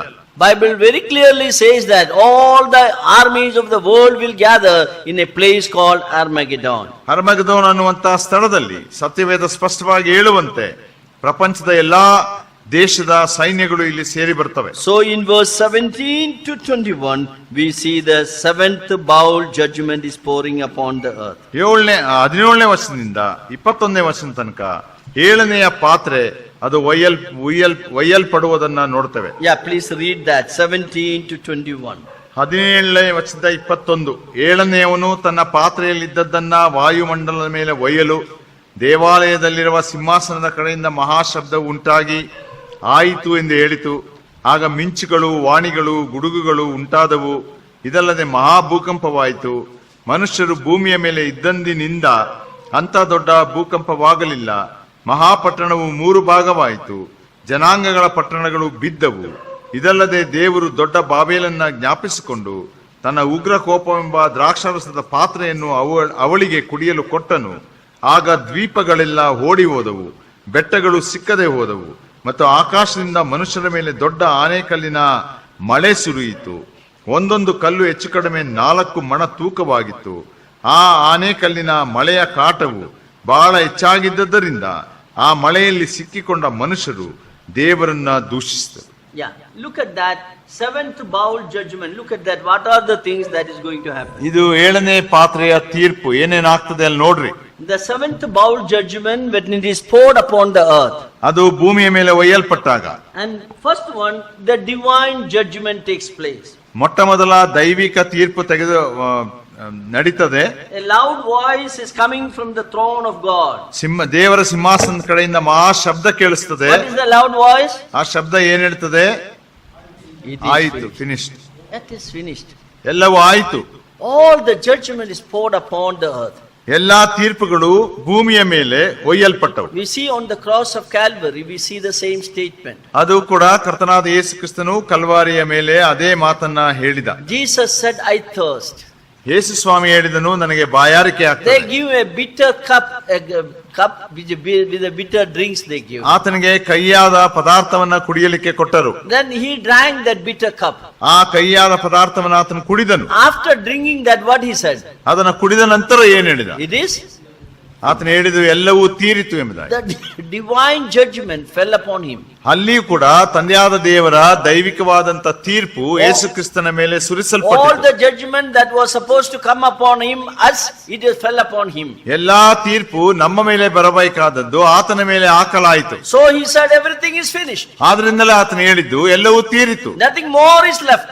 ಏನು ಇನ್ನು ಉಳಿದಿಲ್ಲ. Same way in this one, the judgments all finished. Seventh bowl judgment and the judgments are finished. ಅದೇ ರೀತಿ ಇದೂ ಕೂಡ 7ನೇ ಪಾತ್ರೆಯಲ್ಲಿದ್ದಂತ ತೀರ್ಪು ಒಯ್ಯಲ್ಪಟ್ಟಾಗ ಎಲ್ಲವೂ ಮುಗಿಯಿತು ತೀರ್ಪುಗಳು. It is done. ಅದು ಮುಗಿಯಿತು. Now in this time, the very powerful earthquakes were taking ಈ place. ಸಮಯದಲ್ಲಿ ಒಂದು ಭೀಕರವಾದಂತ ಭೂಕಂಪ ಉಂಟಾಗ್ತದೆ. A powerful earthquake occurs. ಒಂದು ಮಹಾ ಭೂಕಂಪ ಉಂಟಾಗ್ತದೆ. And we see that the lightning and rumbling, trembling and thundering and accompanying it. ಅಲ್ಲಿ ಗುಡುಗುಗಳು, ಮಿಂಚುಗಳು, ವಾಣಿಗಳು ಉಂಟಾಗ್ತದೆ. And as a result of this one, ಇದರ ಪರಿಣಾಮ great city is split into 3 parts. ಆ ಮಹಾನಗರ ಅದು 3 ಭಾಗವಾಗಿ ಒಡೆದು ಹೋಗ್ತದೆ. ಮಹಾಪಟ್ಟಣ. Many of the cities of the nations will fall.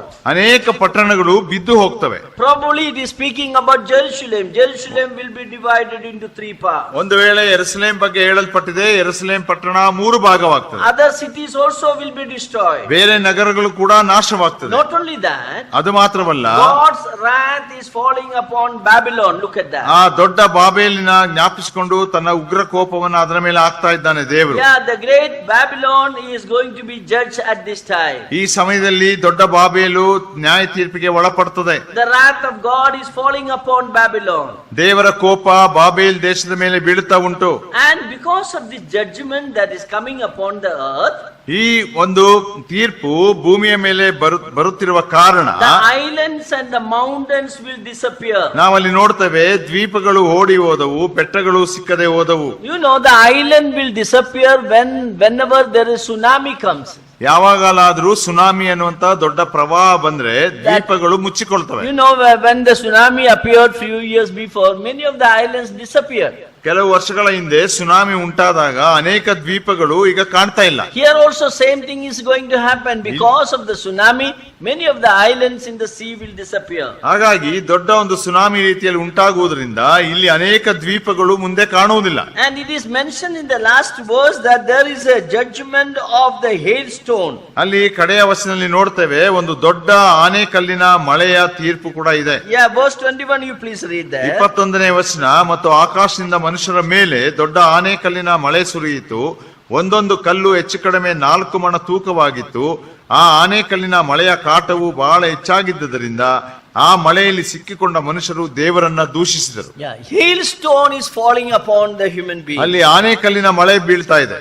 So in the Old Testament we see the various incidences where the hailstone is coming upon ಹಳೆ them. ಒಡಂಬಡಿಕೆಯಲ್ಲಿ ಅನೇಕ ಘಟನೆಗಳಲ್ಲಿ ಆನೆಕಲ್ಲು ಬಿದ್ದಂತ ಘಟನೆಗಳನ್ನ ನೋಡ್ತೇವೆ. I hope all of you have seen the hailstone. ನೀವು ಆನೆಕಲ್ಲು ನೋಡಿದಿರಲ್ಲ, The huge ice falling. ಆಕಾಶದಿಂದ ice ಗಡ್ಡೆ ಬೀಳೋದು. But in the Old Testament, nowhere it is mentioned the weight of the hail. ಆದ್ರೆ ಹಳೆ ಒಡಂಬಡಿಕೆಯಲ್ಲಿ ಎಲ್ಲಿಯೂ ಕೂಡ ಆ ಆನೆಕಲ್ಲಿನ ಒಂದು ತೂಕವನ್ನ ತಿಳಿಸಿಲ್ಲ. Here is the only place where the weight is mentioned. ಇಲ್ಲಿ ಮಾತ್ರ ಒಂದೇ ಒಂದು ಸ್ಥಳದಲ್ಲಿ ಆ ಆನೆಕಲ್ಲಿನ ತೂಕವನ್ನ ಹೇಳ್ತದೆ. See, every stone about the weight of a talent. ಅಂದ್ರೆ 4 ಮಣ ತೂಕ. It is a huge weight. It is this is not a small stone. It's a huge one. ಅದು ಬಹಳ ದೊಡ್ಡ ಆನೆಕಲ್ಲು ಮತ್ತು ಬಹಳ ಭಾರ. As it is weight is mentioned here, ಇಲ್ಲಿ ಅದರ ತೂಕವನ್ನ ತಿಳಿಸಿರುವುದರಿಂದ I assume, this is my thing, I may not be right, but I assume that this hailstone it is mentioned may be bombing, bomb is falling down. That may be that. ನಾನು ಯೋಚನೆ ಮಾಡ್ತೀನಿ, ನನ್ನ ಒಂದು ಊಹೆ ಏನಂದ್ರೆ ಇಲ್ಲಿ ಆನೆಕಲ್ಲು ಎಂಬುದಾಗಿ ಯೋಹಾನನು ಬರೆದದ್ದಾಗಿ ಕೂಡ ಅದು ಒಂದು ವೇಳೆ ಬೀಳಲಿಕ್ಕಿರುವಂತ ದೊಡ್ಡ ದೊಡ್ಡ ಬಾಂಬ್ಗಳಾಗಿರಬಹುದು. Yeah, we know any war if it takes place now they will shower with the bombs and missiles. ಈಗ ಯುದ್ಧಗಳಾಗುವಾಗ ಆ ಯುದ್ಧಗಳಲ್ಲಿ ಅವರು ಕ್ಷಿಪಣಿಗಳನ್ನ ಮತ್ತು ಬಾಂಬ್ಗಳನ್ನ ಬಹಳ ಉಪಯೋಗಿಸ್ತಾರೆ. So the weight is mentioned, so it looks like that is not natural, but it may be man-made bombs. ಹಾಗಾಗಿ ಇಲ್ಲಿ ಅದರ ತೂಕವನ್ನ ತಿಳಿಸಿರುವುದರಿಂದ ಅದು ಸ್ವಾಭಾವಿಕವಾದ ವಸ್ತುವಲ್ಲ, ಮನುಷ್ಯನು ಮಾಡಿದಂತ ಯಾವ್ದಾದ್ರು ಒಂದು ವಸ್ತು ಆಗಿರಬೇಕು. It says that the plague was exceedingly great. ಅಲ್ಲಿ ನೋಡುವಾಗ Exceedingly great. ಅದು ಬಹಳ ಹೆಚ್ಚಾಗುತ್ತಾ ಬಂತು. Yes, the judgment will fall upon that, the 7th bowl judgment. ಆ 7ನೇ ಪಾತ್ರೆಯ ತೀರ್ಪು ಅದು ಬೀಳ್ತಾ ಉಂಟು. Everything God has done according to His righteousness. ದೇವರು ಎಲ್ಲವನ್ನ ತನ್ನ ನೀತಿಗನುಸಾರವಾಗಿ ಮಾಡಿದ್ದಾನೆ. Now the next chapter, ಈಗ chapter 17 17ನೇ ಅಧ್ಯಾಯ, ಮುಂದಿನ ಅಧ್ಯಾಯ and 18. 18ನೇ ಅಧ್ಯಾಯ. Here in chapter 16 is mentioned that God remembered Babylon. ಇಲ್ಲಿ 16ನೇ ಅಧ್ಯಾಯದಲ್ಲಿ ನಾವು ನೋಡ್ತಾ ಬರ್ತೇವೆ, ದೇವರು ಮಹಾಪಟ್ಟಣವಾದ ದೊಡ್ಡ ಬಾಬೇಲನ್ನ ಜ್ಞಾಪಿಸಿಕೊಂಡು And he is giving unto her the cup of wrath. Verse 19 we read that. 19ನೇ ವಚನದಲ್ಲಿ ಓದ್ತೇವೆ, ತನ್ನ ಉಗ್ರ ಕೋಪವೆಂಬ ದ್ರಾಕ್ಷಾರಸವನ್ನ ಕುಡಿಯುವುದಕ್ಕೆ ಕೊಟ್ಟ ಅವಳಿಗೆ. The divine judgment is going to come upon Babylon. ಆ ಬಾಬೇಲಿನ ಮೇಲೆ ದೇವರ ದೈವಿಕವಾದ ತೀರ್ಪು ಬರಲಿಕ್ಕಿದೆ. In chapter 14 verse 8 you read, 14ನೇ ಅಧ್ಯಾಯ 8ನೇ ವಚನ ಓದಿ. There also we see the declaration of the judgment of Babylon. ಅಲ್ಲಿಯೂ ಕೂಡ ಬಾಬೇಲಿನ ಮೇಲೆ ಬರ್ಲಿಕ್ಕಿರುವಂತ look at ತೀರ್ಪನ್ನ ಕುರಿತು ಓದ್ತೇವೆ. 8ನೇ ವಚನ. Yeah.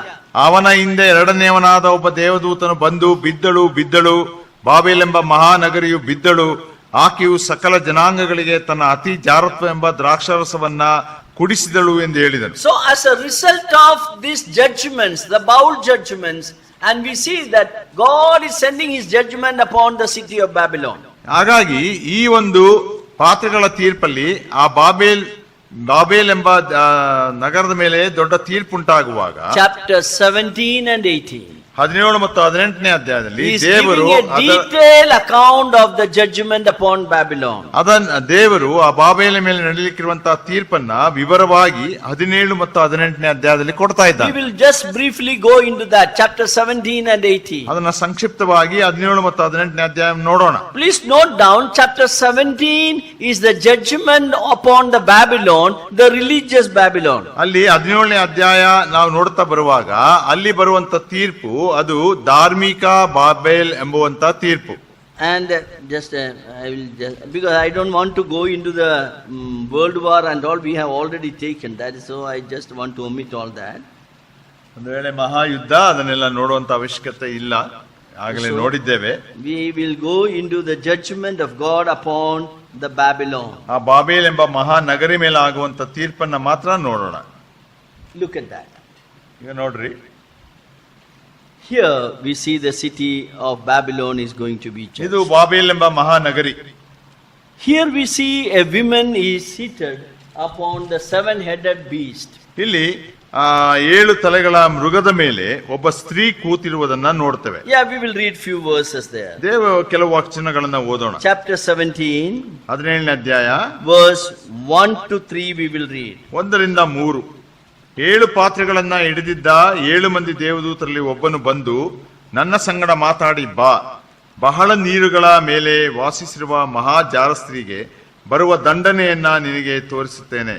ಅವಳೊಂದಿಗೆ ಭೂರಾಜರು ಜಾರತ್ವ ಮಾಡಿದರು ಮತ್ತು ಭೂನಿವಾಸಿಗಳು ಅವಳ ಜಾರತ್ವವೆಂಬ ದ್ರಾಕ್ಷಾರಸವನ್ನ ಕುಡಿದು ಮತ್ತರಾದರು ಎಂದು ಹೇಳಿದನು. ಆಗ ಅವನು ದೇವರಾತ್ಮವಶನಾದ ನನ್ನನ್ನು ಎತ್ತಿಕೊಂಡು ಹಡವಿಗೆ ಹೋದನು. ಅಲ್ಲಿ ನಾನು ರಕ್ತವರ್ಣದ ಮೃಗದ ಮೇಲೆ ಕೂತಿದ್ದ ಒಬ್ಬ ಸ್ತ್ರೀಯನ್ನ ಕಂಡೆನು. ಆ ಮೃಗದ ಮೈಮೇಲೆಲ್ಲ ದೇವದೂಷಣೆಯ ಹೆಸರುಗಳು ತುಂಬಿದ್ದವು.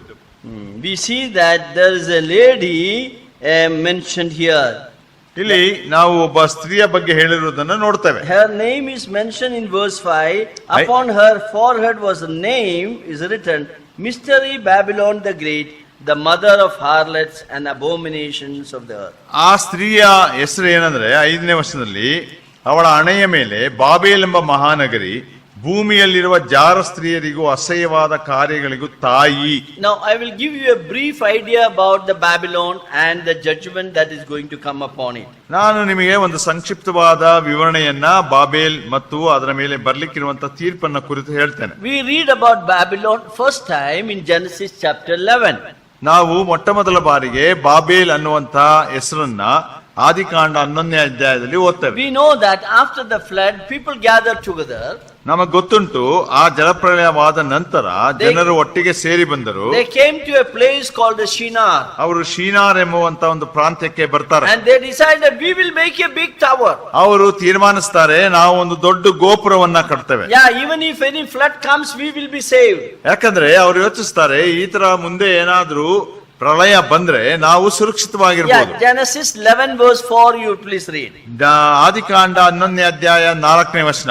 Two things mentioned. They thought of making a tower. 2 ವಿಷಯಗಳು ಬರೆಯಲ್ಪಟ್ಟುಂಟು. ಒಂದು ದೊಡ್ಡ ಗೋಪುರವನ್ನ ಕಟ್ಟಲು ಯೋಚಿಸಿದರು. They thought of making a city. ಅನಂತರ ಒಂದು ದೊಡ್ಡ ಪಟ್ಟಣವನ್ನು ಕಟ್ಟಲು ಕೂಡ ಅವರು ಯೋಚಿಸ್ತಾರೆ. Have you noticed that? Genesis 11 verse 4. ಆದಿಕಾಂಡ 11:4.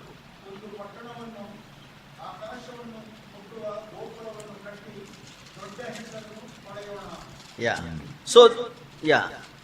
Right? They decided to make a city and a tower that touches the heaven. ಅದೇ ಒಂದು ಪಟ್ಟಣವನ್ನು ಮತ್ತು ಒಂದು ಗೋಪುರವನ್ನ ಕಟ್ಟೋಣ, ಅದು ಆಕಾಶವನ್ನ ಮುಟ್ಟಬೇಕು. Now, the tower is made because they want to observe the stars and the moons in the sky. ಆ ಗೋಪುರವನ್ನ ಯಾಕೆ ಕಟ್ತಾರೆ ಎಂಬುದಾಗಿ ನೋಡುವಾಗ ಆಕಾಶದಲ್ಲಿರುವಂತಹ ಸೂರ್ಯ, ಚಂದ್ರ, ನಕ್ಷತ್ರಗಳನ್ನ ನೋಡ್ಲಿಕ್ಕೆ. It is a religious purpose they made the tower. ಅದು ಒಂದು ಧಾರ್ಮಿಕದ ಕಾರಣ ಆ ಗೋಪುರವನ್ನ ಕಟ್ತಾರೆ. So the tower speaks about religious Babylon. ಹಾಗಾಗಿ ಆ ಗೋಪುರ ಅನ್ನುವಂಥದ್ದು ಧಾರ್ಮಿಕ ಬಾಬೆಲನ್ನ ಸೂಚಿಸುತ್ತದೆ. Not only that, they are very much active in the commercial activity. ಅನಂತರ ಅವರು ವಾಣಿಜ್ಯ ಕ್ಷೇತ್ರದಲ್ಲೂ ಕೂಡ ಬಹಳ ಕ್ರಿಯಾಶೀಲರಾಗಿದ್ದರು. So they made a city. City is speaking about the commercial activity. ಹಾಗಾಗಿ ಅವರೊಂದು ಪಟ್ಟಣವನ್ನ ಕಟ್ತಾರೆ. ಪಟ್ಟಣ ಅನ್ನುವಂಥದ್ದು ವಾಣಿಜ್ಯದ ಸಂಗತಿಯನ್ನ ಸೂಚಿಸುತ್ತದೆ. So let us make a city and a tower. ಅವರು ಆದ್ರಿಂದ ಯೋಚಿಸ್ತಾರೆ, ಒಂದು ಪಟ್ಟಣವನ್ನು ಮತ್ತು ಒಂದು ಗೋಪುರವನ್ನು ಕಟ್ಟೋಣ ಎಂಬುದಾಗಿ. In the book of Revelation we see how God is judging the tower as well as city. ಅಲ್ಲಿ ನಾವು ಪ್ರಕಟಣೆ ಗ್ರಂಥದಲ್ಲಿ ಆ 2 ಅಧ್ಯಾಯಗಳನ್ನ ಕಲಿಯುವಾಗ ಆ ಪಟ್ಟಣವನ್ನು ಮತ್ತು ಆ ಗೋಪುರವನ್ನ, ಅಂದ್ರೆ ಧಾರ್ಮಿಕತೆಯನ್ನು ಮತ್ತು ಅವರ ವಾಣಿಜ್ಯವನ್ನ ಯಾವ ರೀತಿ ನಾಶ ಮಾಡ್ತಾನೆ. Chapter 17 is speaking about the religious Babylon. ಆದ್ರಿಂದ 17ನೇ ಅಧ್ಯಾಯ ಧಾರ್ಮಿಕ ಬಾಬೇಲ್ ಪಟ್ಟಣ ಕುರಿತು ಮಾತಾಡ್ತದೆ. And chapter 18 is speaking about the commercial Babylon. 18ನೇ ಅಧ್ಯಾಯ ಅವರಲ್ಲಿರುವಂತಹ ವಾಣಿಜ್ಯದ ವಿಷಯದಲ್ಲಿ ತಿಳಿಸುವಂತದ್ದಾಗಿದೆ. Now let us briefly look into this city of Babylon. ಈ ಒಂದು ಬಾಬೇಲ್ ಪಟ್ಟಣವನ್ನ ಮೊದಲು ನೋಡೋಣ. Different names are given for this city. ಈ ಪಟ್ಟಣಕ್ಕೆ ನಾನಾ ಹೆಸರುಗಳು ಕೊಡಲ್ಪಟ್ಟುಂಟು. The first name is Shinar. Wherever you find Shinar, that means Babylon. ಮೊದಲನೇ ಹೆಸರು ಶೀನಾರ್ ಎಂಬುದಾಗಿ, ಎಲ್ಲೆಲ್ಲಿ ಶೀನಾರ್ ಎಂಬುದು ಸತ್ಯವೇದದಲ್ಲಿ ಬರ್ತದೋ ಅದು ಬಾಬೇಲ್ ದೇಶ ಎಂಬುದಾಗಿ ಅರ್ಥ. The Nimrod was the first king of Shinar. ನಿಮ್ರೋದ್ ಅನ್ನುವಂತ ಅರಸನು ಮೊದಲ ಭೂರಾಜರ ಅರಸನು, ಆತನು ಶೀನಾರ್ ದೇಶದ ಅರಸನಾಗಿದ್ದ. And his wife, it is not mentioned in the Bible, Semiramis was his wife. ಅವನ ಹೆಂಡತಿ ಸೆಮಿರಾಮಸ್ ಅನ್ನುವಂತವಳು. So all the wickedness we see in the religious world today is originated in Babylon. ಇವತ್ತು ನಾವು ಪ್ರಪಂಚದಲ್ಲಿ ನೋಡುವಂತ ಆ ಧಾರ್ಮಿಕತೆಯಲ್ಲಿರುವಂತ ಎಲ್ಲಾ ದುಷ್ಟತ್ವವನ್ನ ಈ ಬಾಬೇಲಿನಲ್ಲೇ ಮೊದಲು ನೋಡ್ತೇವೆ. This Shinar is another name is Mesopotamia.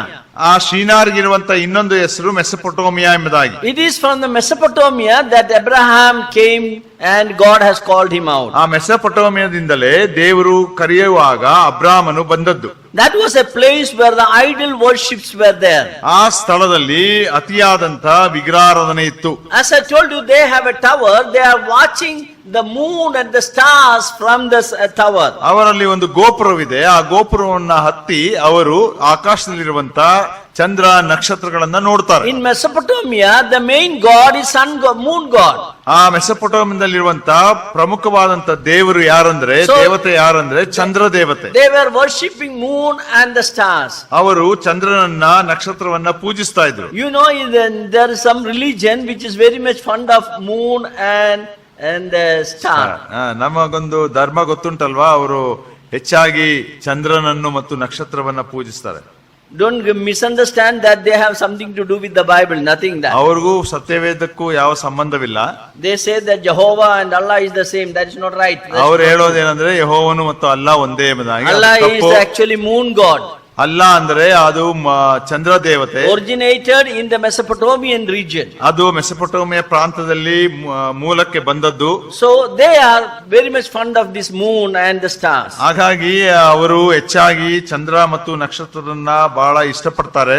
And we see that Abraham also was worshipping that moon and stars. ನಾವು ನೋಡ್ತೇವೆ ಅದೇ ರೀತಿ ಅಬ್ರಾಮನು ಕೂಡ ಚಂದ್ರ ಮತ್ತು ನಕ್ಷತ್ರವನ್ನ ಆರಾಧಿಸ್ತಾ ಇದ್ದ. But we see the God of glory appeared. A glorious God was appeared more than the moon.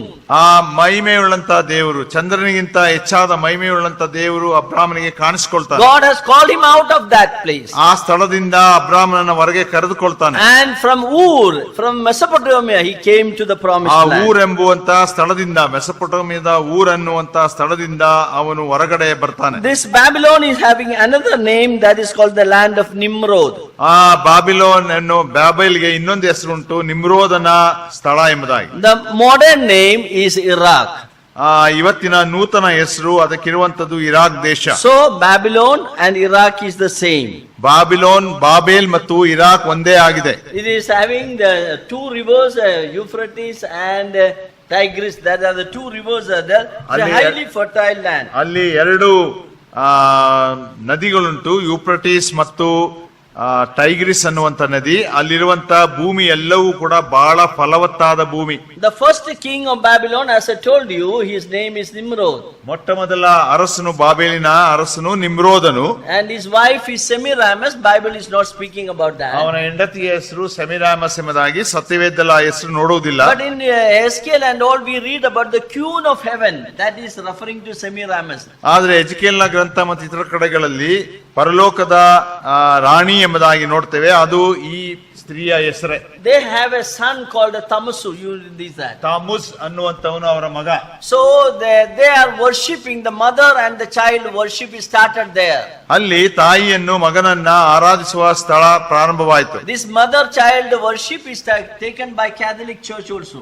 ಈ ರೀತಿಯಾಗಿ ತಾಯಿ ಮತ್ತು ಮಗುವನ್ನ ಆರಾಧಿಸುವಂತದ್ದನ್ನ ರೋಮನ್ ಕ್ಯಾಥಲಿಕ್ ಅವರು ಮಾಡ್ತಾರೆ. So this mother child concept is spread everywhere in all religions. ಎಲ್ಲಾ ಧರ್ಮಗಳಲ್ಲಿ ತಾಯಿ ಮತ್ತು ಮಗುವನ್ನ ಆರಾಧಿಸುವಂತದ್ದು ಎಲ್ಲಾ ಕಡೆಗಳಲ್ಲಿ ಉಂಟು. You know that they gathered together to make the city, but there was a confusion of the language. ಅಲ್ಲಿ ಅವರಿಗೆ ಆ ಒಂದು ದೊಡ್ಡ ಪಟ್ಟಣವನ್ನ ಕಟ್ಟಲಿಕ್ಕೆ ಒಟ್ಟಿಗೆ ಸೇರ್ತಾರೆ, ಆದ್ರೆ ದೇವರು ಅವರಲ್ಲಿ ಭಾಷೆಯ ಗಲಿಬಿಲಿಯನ್ನು ಉಂಟು ಮಾಡ್ತಾನೆ. Babel means there are two words in the meaning is the gate of God, or in Hebrew it means confusion.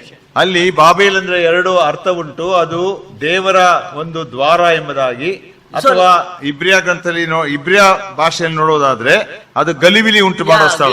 That means all the language got confused, they could not build the temple. ಅವರಿಗೆ ಅಲ್ಲಿ ಭಾಷೆ ನಿಮಿತ್ತ ಗಲಿಬಿಲಿ ಉಂಟಾಗಿ ಆ ಗೋಪುರವನ್ನ ಕಟ್ಟಲಿಕ್ಕೆ ಆಗ್ಲಿಲ್ಲ. Now please note down, she is the mother of harlots. ಆಕೆ ನೋಡ್ರಿ, ಅಲ್ಲಿ ನಾವು ನೋಡುವಾಗ ಜಾರಸ್ತ್ರೀ ತಾಯಿ.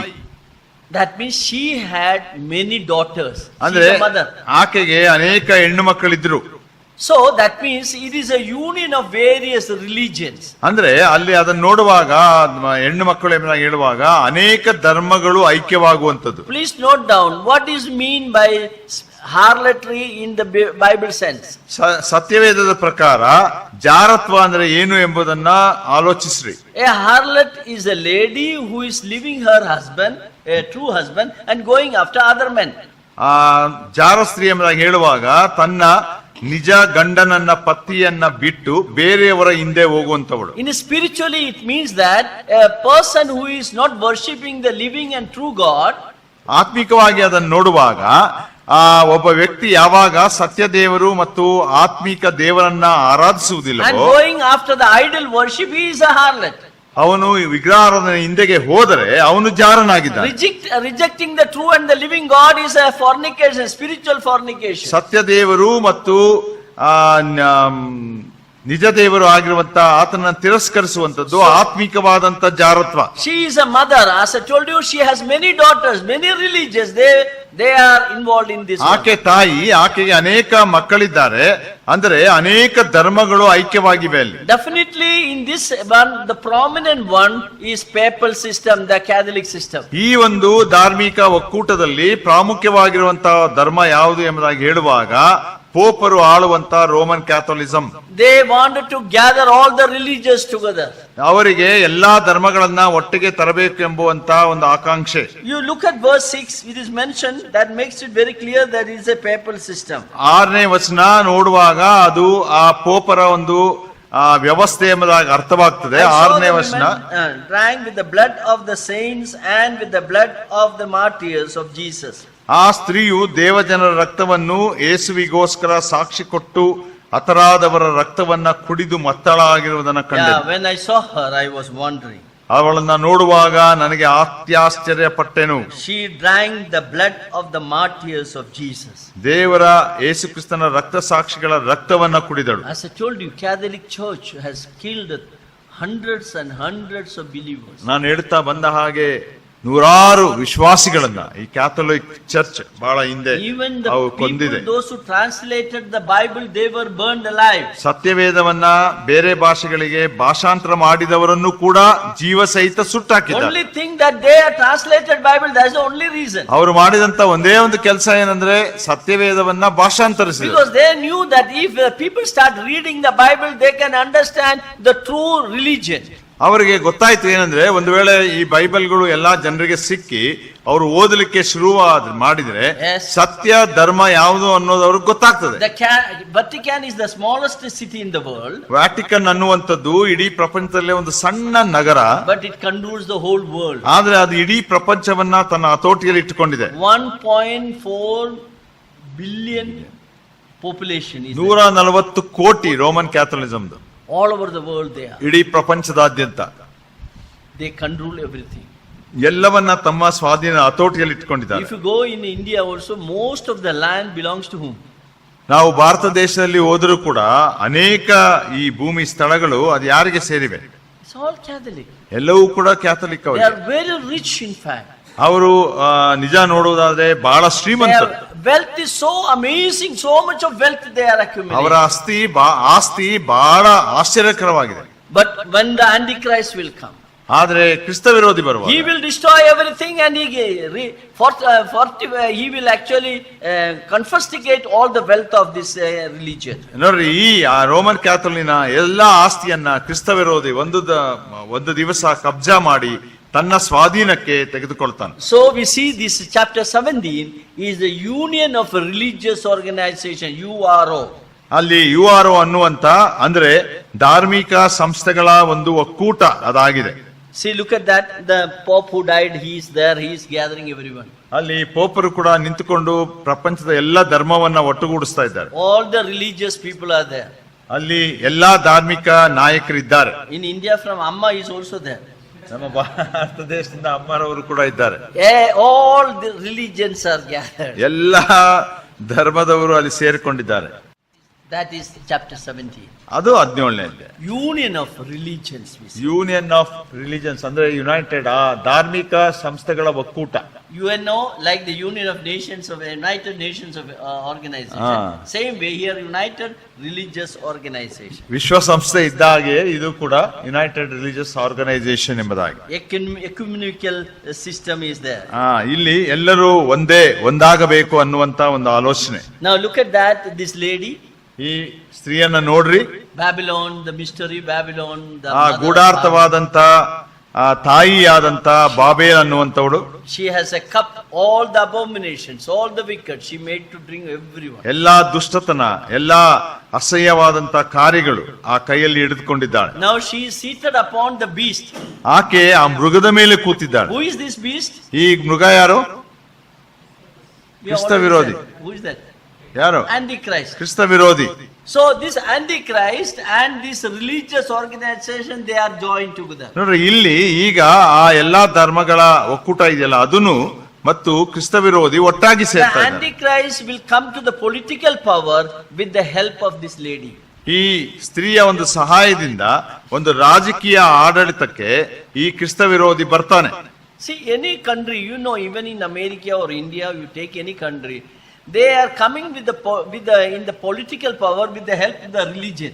ಯಾವುದೇ ಒಂದು ದೇಶವನ್ನ ತೆಗೆದುಕೊಂಡ್ರಿ, ಭಾರತ, ಅಮೆರಿಕ, ಬೇರೆ ಬೇರೆ ದೇಶಗಳು, ಯಾರಾದರೂ ರಾಜಕೀಯ ಒಂದು ಆಡಳಿತಕ್ಕೆ ಬರಬೇಕಾದ್ರೆ ಅವರು ಧರ್ಮದ ಸಹಾಯವನ್ನ ತೆಗೆದುಕೊಳ್ತಾರೆ. So you know that in the politics when they speak about religion. ರಾಜಕೀಯದಲ್ಲಿ ಅವರು ಭಾಷಣಗಳನ್ನ ಮಾಡುವಾಗ ಅವರು ಧರ್ಮದ ಕುರಿತು ಭಾಷಣ ಮಾಡ್ತಾರೆ. With the help of this lady, with the religion, the Antichrist will attain the political power. ಅದೇ ರೀತಿ ಈ ಸ್ತ್ರೀಯ ಸಹಾಯದಿಂದ, ಈ ಧರ್ಮದ ಒಂದು ಸಹಾಯದಿಂದ ಅವರು ಆ ಕ್ರಿಸ್ತ ವಿರೋಧಿ ಇಡೀ ಪ್ರಪಂಚದ ರಾಜಕೀಯ ಆಡಳಿತವನ್ನ ಕೈಗೆ ತೆಗೆದುಕೊಳ್ತಾರೆ. So this lady is actually the wife of Antichrist. ಈ ಸ್ತ್ರೀ ನಿಜವಾಗಿ ನೋಡುವಾಗ ಕ್ರಿಸ್ತ ವಿರೋಧಿಯ ಹೆಂಡತಿ. This is where they are very good terms, very nicely, they are very friendly. ಅವರು ಬಹಳ ಒಂದು ಒಳ್ಳೆ ಸಂಬಂಧದಲ್ಲಿ ಇದ್ದಾರೆ. I always say it's a honeymoon days for them. ಅವರಿಬ್ಬರಿಗೂ ಅವರಿಬ್ಬರಿಗೂ ಆ ಸಮಯ ಒಂದು ಮಧುಚಂದ್ರದ ಸಮಯ ಇದ್ದಂತೆ. So you know, the Christ has the bride, the church. Same way, Antichrist has his bride, that is this lady. ಕರ್ತನಾದ ಯೇಸು ಕ್ರಿಸ್ತನಿಗೂ ಸಭೆ ಮೊದಲಗಿತ್ತಿ ಆದ ಹಾಗೆ ಈ ಕ್ರಿಸ್ತ ವಿರೋಧಿಯು ಕೂಡ ಈ ಜಾರಸ್ತ್ರೀ ಮೊದಲಗಿತ್ತಿ. The first 3.5 years they are very friendly.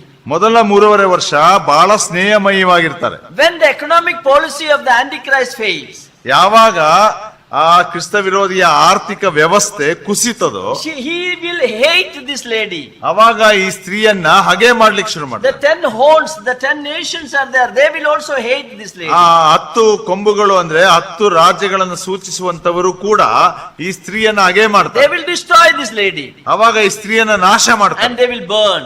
ಅವಳನ್ನ ಸುಟ್ಟಾಕ್ತಾರೆ. All the wealth of these religious bodies they will confiscate. ಈ ಅನೇಕ ಧಾರ್ಮಿಕ ಸಂಸ್ಥೆಗಳ ಒಕ್ಕೂಟದ ಎಲ್ಲ ಆಸ್ತಿಯನ್ನ ಇವರು ಕಬಳಿಸ್ತಾರೆ. So this judgment is falling upon the Babylon in the middle of the tribulation.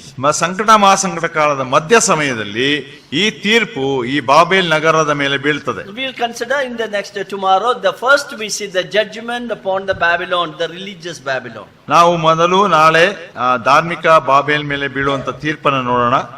And chapter 18 speaks about the judgment on the commercial ಅನಂತರ Babylon. 18ನೇ ಅಧ್ಯಾಯ ಅದು ವಾಣಿಜ್ಯ ಬಾಬೇಲ್ ದೇಶದ ಮೇಲಿರುವಂತ ತೀರ್ಪು. Now we have come, only 2 more classes are there.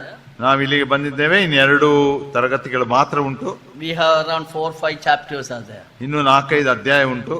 It's 19, 20, 21, 22, 4 chapters. ಇನ್ನು 4 ಅಧ್ಯಾಯಗಳು. So remaining chapters you please read. ಅದನ್ನ ಬಾಕಿ ಎಲ್ಲ ಓದ್ ಬನ್ರಿ. ಒಟ್ಟು 6 chapter. It's very interesting topics are coming, so we will consider that. ಬಹಳ ಆಸಕ್ತಿಯನ್ನ ಮೂಡಿಸುವಂತ ಅಧ್ಯಾಯಗಳು ಅಥವಾ ವಿಷಯಗಳು, ಅದನ್ನ ನೋಡೋಣ. So up to 22 read tomorrow's homework. ನಾಳೆಯ ಮನೆ ಪಾಠ 22ನೇ ತಾರೀಕು ತನಕ ಅಧ್ಯಾಯ ತನಕ ಓದ್ಬರ್ಬೇಕು. And now we have the question hour sections. We will be spending some time together. ಈಗ ಪ್ರಶ್ನೆ ಕೇಳುವಂತದ್ದು ಅವ್ರು ಉತ್ತರಿಸ್ತಾರೆ, ಅದನ್ನ ಸಮಯವನ್ನ ಕಳೆಯೋಣ. You can ask any questions, no problem. ಯಾವುದೇ ಪ್ರಶ್ನೆಯನ್ನ ಕೇಳ್ರಿ, ತೊಂದರೆ ಇಲ್ಲ. That doesn't mean that I will answer everything. ಅಂದ್ರೆ ನಾನು ಎಲ್ಲವನ್ನೂ ಉತ್ತರ ಕೊಡ್ತೀನಿ ಅಂತ ಅಲ್ಲ. I may not able to answer everything. ಎಲ್ಲವನ್ನ ಉತ್ತರ ಕೊಡ್ಲಿಕ್ಕೆ ಆಗೋಲ್ಲ. But your questions will help me to understand more about the scripture. ಆದ್ರೆ ನಿಮ್ಮ ಪ್ರಶ್ನೆಗಳು ನನಗೆ ದೇವರ ವಾಕ್ಯವನ್ನು ಇನ್ನೂ ಹೆಚ್ಚಾಗಿ ಅರ್ಥ ಮಾಡಿಕೊಳ್ಳಿಕ್ಕೆ ಸಹಾಯ ಮಾಡ್ತದೆ. May God bless these words to our hearts. ದೇವರು ಈ ವಾಕ್ಯಗಳನ್ನ ನಮಗೆ ಆಶೀರ್ವದಿಸಲಿ.